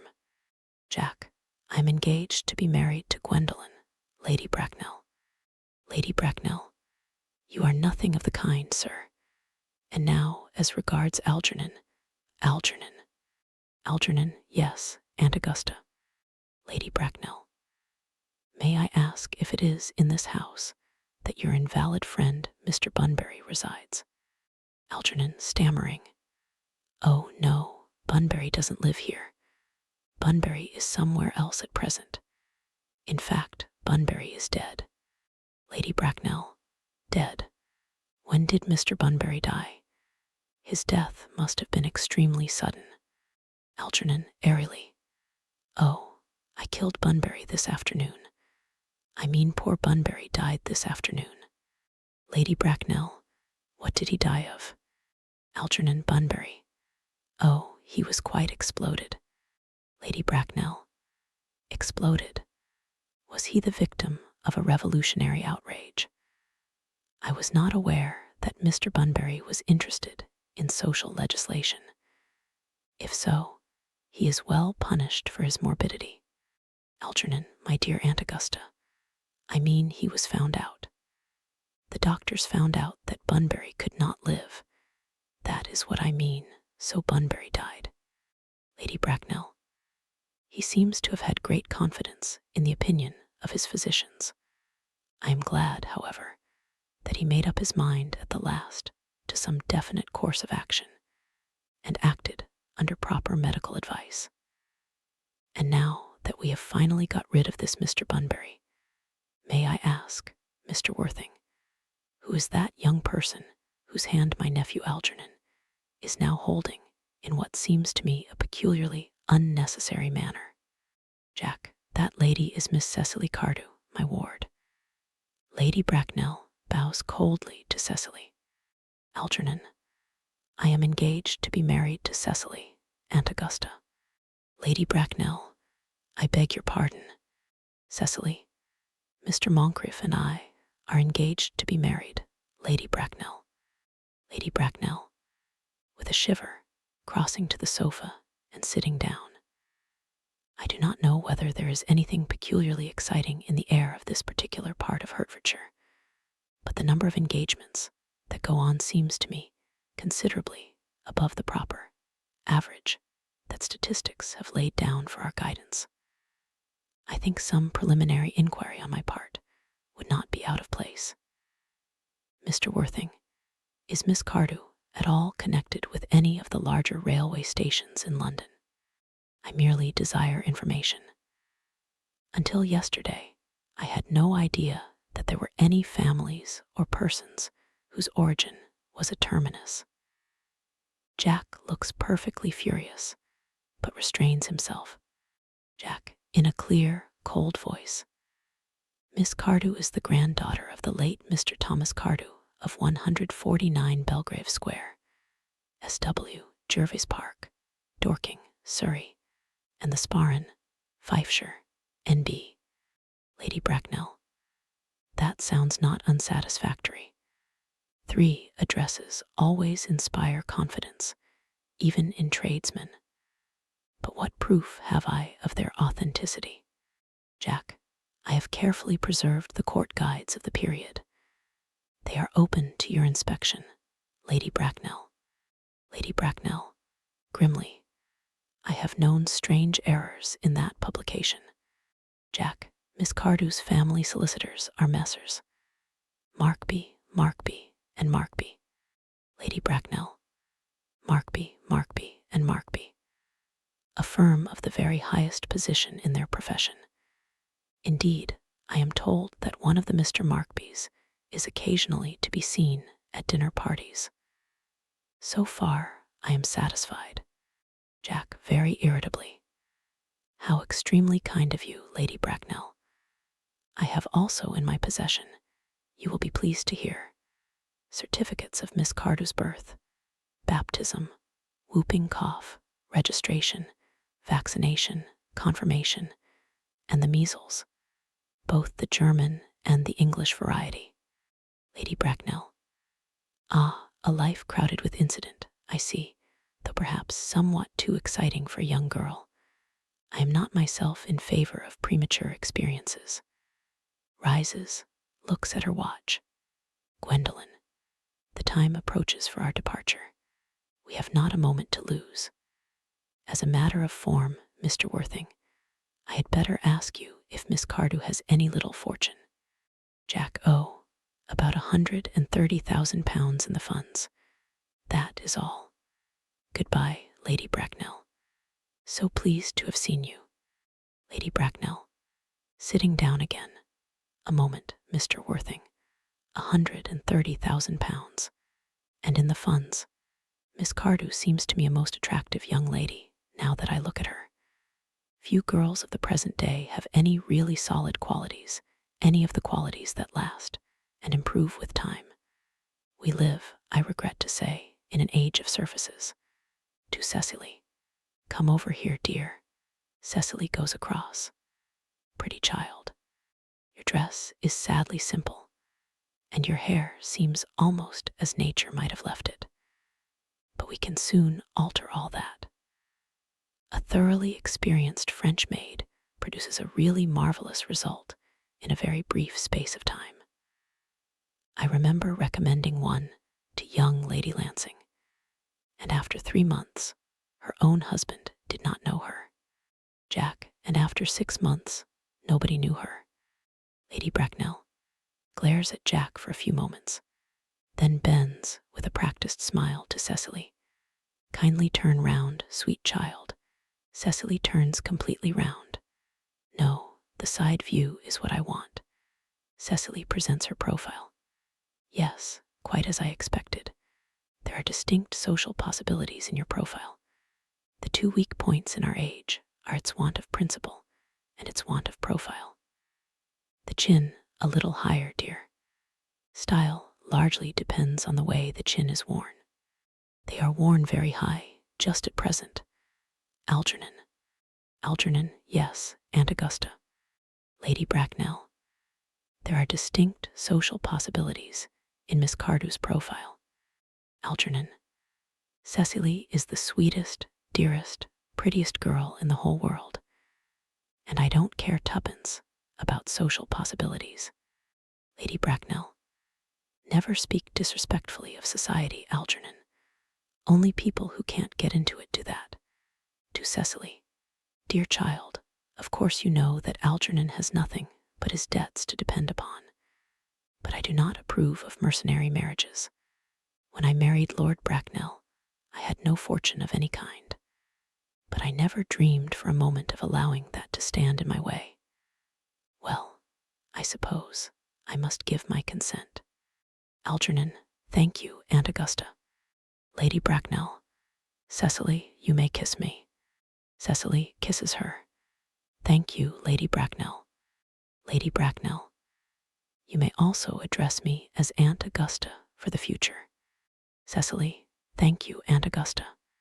Lady Bracknell, the marriage, I think, had better take place quite soon.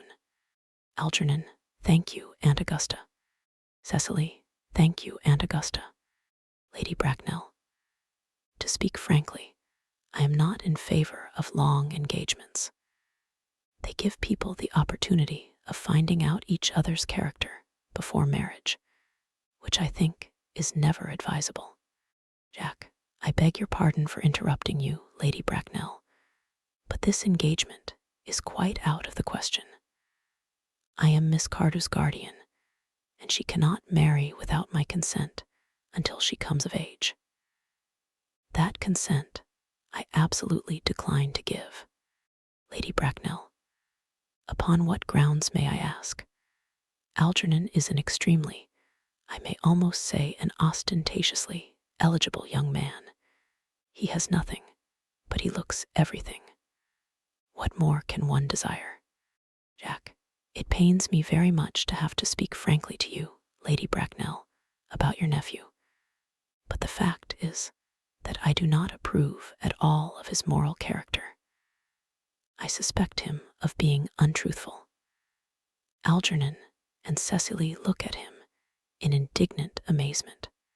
Lady Bracknell, untruthful, my nephew Algernon, impossible. He is an Oxonian. Jack, I fear there can be no possible doubt about the matter. This afternoon, during my temporary absence in London on an important question of romance, he obtained admission to my house by means of the false pretense of being my brother. Under an assumed name he drank, I've just been informed by my butler, an entire pint bottle of my Perrier Jouet, Brut, 89, wine I was specially reserving for myself.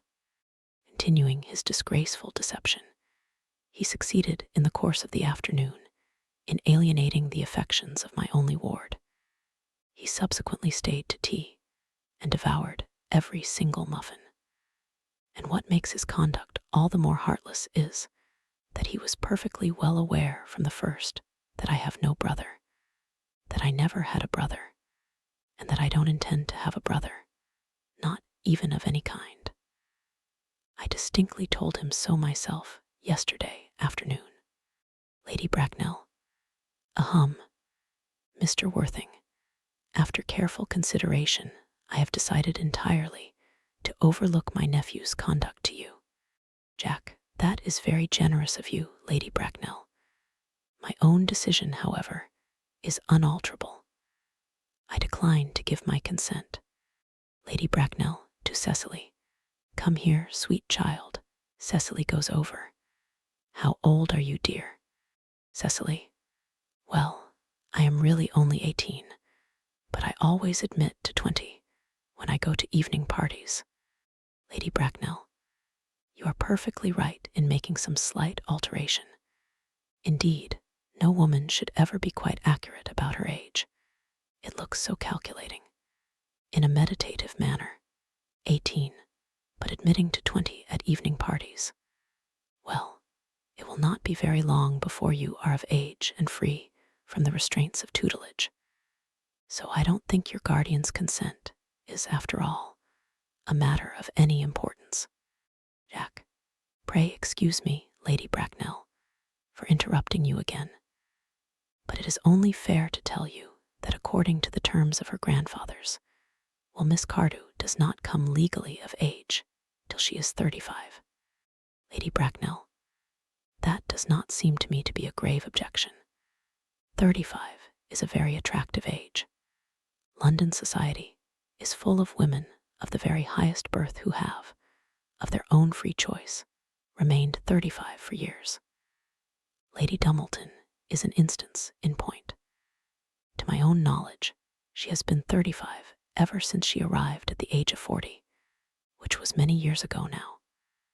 I see no reason why our dear Cecily should not be even still more attractive at the age you mention than she is at present. There will be a large accumulation of property. Cecily, Algy, could you wait for me till I was 35? Algernon, of course I could, Cecily. You know I could. Cecily, yes, I felt it instinctively, but I couldn't wait all that time. I hate waiting even 5 minutes for anybody. It always makes me rather cross. I am not punctual myself, I know, but I do like punctuality in others, and waiting, even to be married, is quite out of the question. Algernon, then what is to be done, Cecily? Cecily, I don't know, Mr. Moncrief. Lady Bracknell, my dear Mr. Worthing, as Miss Cardew states positively that she cannot wait till she is 35, a remark which I am bound to say seems to me to show a somewhat impatient nature. I would beg of you to reconsider your decision. Jack, but my dear Lady Bracknell, the matter is entirely in your own hands. The moment you consent to my marriage with Gwendolen, I will most gladly allow your nephew to form an alliance with my ward. Lady Bracknell, rising and drawing herself up, you must be quite aware that what you propose is out of the question. Jack, then a passionate celibacy is all that any of us can look forward to. Lady Bracknell, that is not the destiny I propose for Gwendolen. Algernon, of course, can choose for himself. Pulls out her watch. Come, dear, Gwendolen rises. We have already missed 5, if not 6, trains. To miss any more might expose us to comment on the platform. Enter Dr. Chasuble. Chasuble, everything is quite ready for the christenings. Lady Bracknell, the christenings, sir. Is not that somewhat premature? Chasuble, looking rather puzzled, and pointing to Jack and Algernon. Both these gentlemen have expressed a desire for immediate baptism. Lady Bracknell, at their age, the idea is grotesque and irreligious. Algernon, I forbid you to be baptized. I will not hear of such excesses. Lord Bracknell would be highly displeased if he learned that that was the way in which you wasted your time and money. Chasuble, am I to understand then that there are to be no christenings at all this afternoon? Jack, I don't think that, as things are now, it would be of much practical value to either of us. Dr. Chasuble. Chasuble, I am grieved to hear such sentiments from you, Mr. Worthing. They savor of the heretical views of the Anabaptists, views that I have completely refuted in 4 of my unpublished sermons.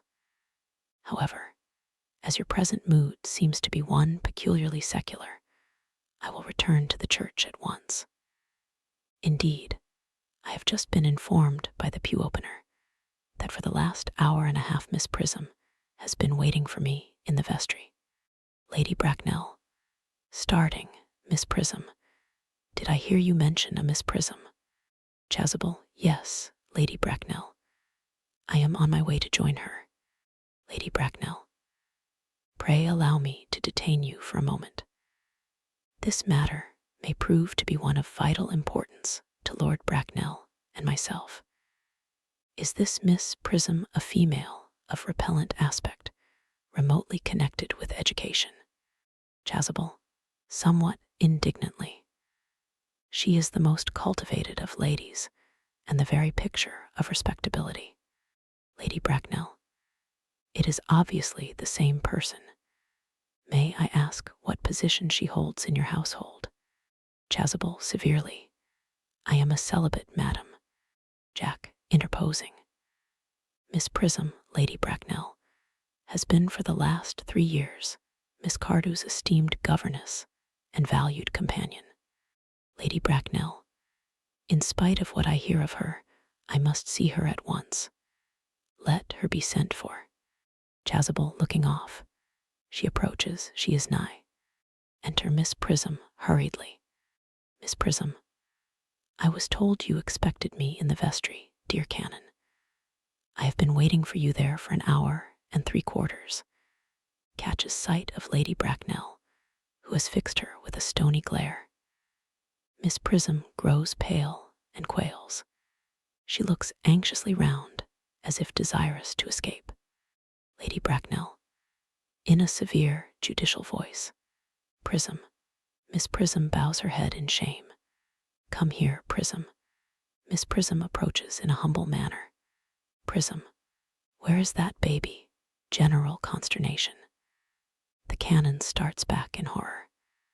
Algernon and Jack pretend to be anxious to shield Cecily and Gwendolen from hearing the details of a terrible public scandal. 28 years ago, Prism, you left Lord Bracknell's house, number 104, Upper Grosvenor Street, in charge of a perambulator that contained a baby of the male sex. You never returned. A few weeks later, through the elaborate investigations of the Metropolitan Police, the perambulator was discovered at midnight, standing by itself in a remote corner of Bayswater. It contained the manuscript of a 3-volume novel of more than usually revolting sentimentality. Miss Prism starts in involuntary indignation, but the baby was not there. Everyone looks at Miss Prism. Prism, where is that baby? A pause. Miss Prism, Lady Bracknell, I admit with shame that I do not know. I only wish I did. The plain facts of the case are these. On the morning of the day you mention, a day that is forever branded on my memory, I prepared as usual to take the baby out in its perambulator. I had also with me a somewhat old but capacious handbag in which I had intended to place the manuscript of a work of fiction that I had written during my few unoccupied hours. In a moment of mental abstraction, for which I never can forgive myself, I deposited the manuscript in the bassinet and placed the baby in the handbag. Jack, who has been listening attentively, but where did you deposit the handbag? Miss Prism, do not ask me, Mr. Worthing. Jack, Miss Prism, this is a matter of no small importance to me. I insist on knowing where you deposited the handbag that contained that infant. Miss Prism, I left it in the cloakroom of one of the larger railway stations in London. Jack, what railway station? Miss Prism, quite crushed, Victoria, the Brighton line, sinks into a chair. Jack, I must retire to my room for a moment. Gwendolen, wait here for me. Gwendolen, if you are not too long, I will wait here for you all my life. Exit Jack in great excitement. Chasuble, what do you think this means, Lady Bracknell? Lady Bracknell, I dare not even suspect, Dr. Chasuble. I need hardly tell you that in families of high position, strange coincidences are not supposed to occur. They are hardly considered the thing. Noises heard overhead, as if someone was throwing trunks about. Everyone looks up. Cecily, Uncle Jack seems strangely agitated. Chasuble, your guardian has a very emotional nature. Lady Bracknell, this noise is extremely unpleasant. It sounds as if he was having an argument. I dislike arguments of any kind. They are always vulgar and often convincing. Chasuble, looking up, it has stopped now. The noise is redoubled. Lady Bracknell, I wish he would arrive at some conclusion. Gwendolen, this suspense is terrible. I hope it will last. Enter Jack with a handbag of black leather in his hand. Jack, rushing over to Miss Prism. Is this the handbag, Miss Prism? Examine it carefully before you speak. The happiness of more than one life depends on your answer. Miss Prism, calmly. It seems to be mine. Yes, Here is the injury it received through the upsetting of a Gower Street omnibus in younger and happier days. Here is the stain on the lining caused by the explosion of a temperance beverage, an incident that occurred at Leamington. And here, on the lock, are my initials. I had forgotten that in an extravagant mood I had had them placed there. The bag is undoubtedly mine. I am delighted to have it so unexpectedly restored to me. It has been a great inconvenience being without it all these years. Jack, in a pathetic voice. Miss Prism, more is restored to you than this handbag. I was the baby you placed in it. Miss Prism, amazed. You. Jack, embracing her. Yes, mother. Miss Prism, recoiling in indignant astonishment. Mr. Worthing, I am unmarried. Jack, unmarried. I do not deny that is a serious blow. But after all, who has the right to cast a stone against one who has suffered? Cannot repentance wipe out an act of folly?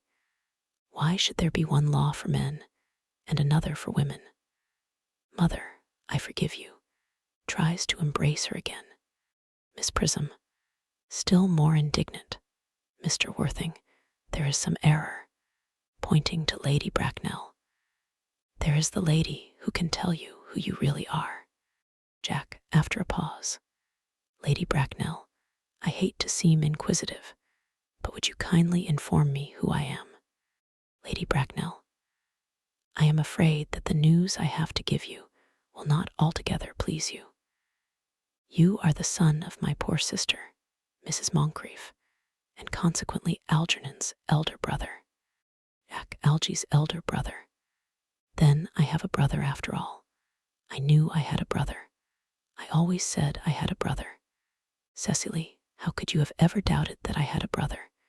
Seizes hold of Algernon. Dr. Chasuble, my unfortunate brother. Miss Prism, my unfortunate brother. Gwendolen, my unfortunate brother. Algy, you young scoundrel, you will have to treat me with more respect in the future. You have never behaved to me like a brother in all your life. Algernon, well, not till today, old boy, I admit. I did my best, however, though I was out of practice. Shakes hands. Gwendolen to Jack, my own. But what own are you? What is your Christian name, now that you have become someone else? Jack, good heavens. I had quite forgotten that point. Your decision on the subject of my name is irrevocable, I suppose. Gwendolen, I never change, except in my affections. Cecily, what a noble nature you have, Gwendolen. Jack, then the question had better be cleared up at once. Aunt Augusta, a moment. At the time when Miss Prism left me in the handbag, had I been christened already? Lady Bracknell, every luxury that money could buy, including christening, had been lavished on you by your fond and doting parents. Jack, then I was christened. That is settled. Now, what name was I given? Let me know the worst. Lady Bracknell, being the eldest son, you were naturally christened after your father. Jack, irritably, yes, but what was my father's Christian name? Lady Bracknell, meditatively, I cannot at the present moment recall what the general's Christian name was, but I have no doubt he had one. He was eccentric, I admit, but only in later years. And that was the result of the Indian climate and marriage and indigestion and other things of that kind. Jack, Algy, can't you recollect what our father's Christian name was? Algernon, my dear boy, we were never even on speaking terms. He died before I was a year old. Jack, his name would appear in the army lists of the period, I suppose. Aunt Augusta. Lady Bracknell, the general was essentially a man of peace, except in his domestic life. But I have no doubt his name would appear in any military directory. Jack, the army lists of the last 40 years are here. These delightful records should have been my constant study. rushes to bookcase and tears the books out. M. Generals, Malum, Maxbohm, Magley. What ghastly names they have: Markby, Migsby, Mobbs, Moncrief. Lieutenant 1840, Captain. Lieutenant Colonel, Colonel. General 1869, Christian names, Ernest John. Puts book very quietly down and speaks quite calmly. I always told you, Gwendolen, my name was Ernest, didn't I? Well, it is Ernest after all. I mean it naturally is Ernest. Lady Bracknell. Yes, I remember now that the general was called Ernest. I knew I had some particular reason for disliking the name.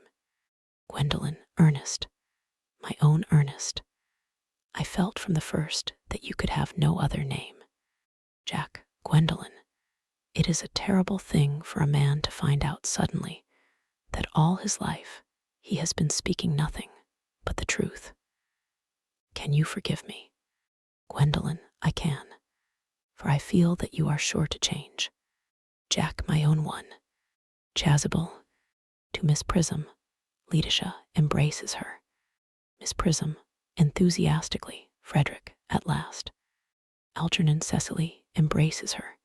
At last. Jack, Gwendolen embraces her. At last. Lady Bracknell. My nephew, you seem to be displaying signs of triviality. Jack, on the contrary, Aunt Augusta. I've now realized for the first time in my life the vital importance of being earnest. Tableau.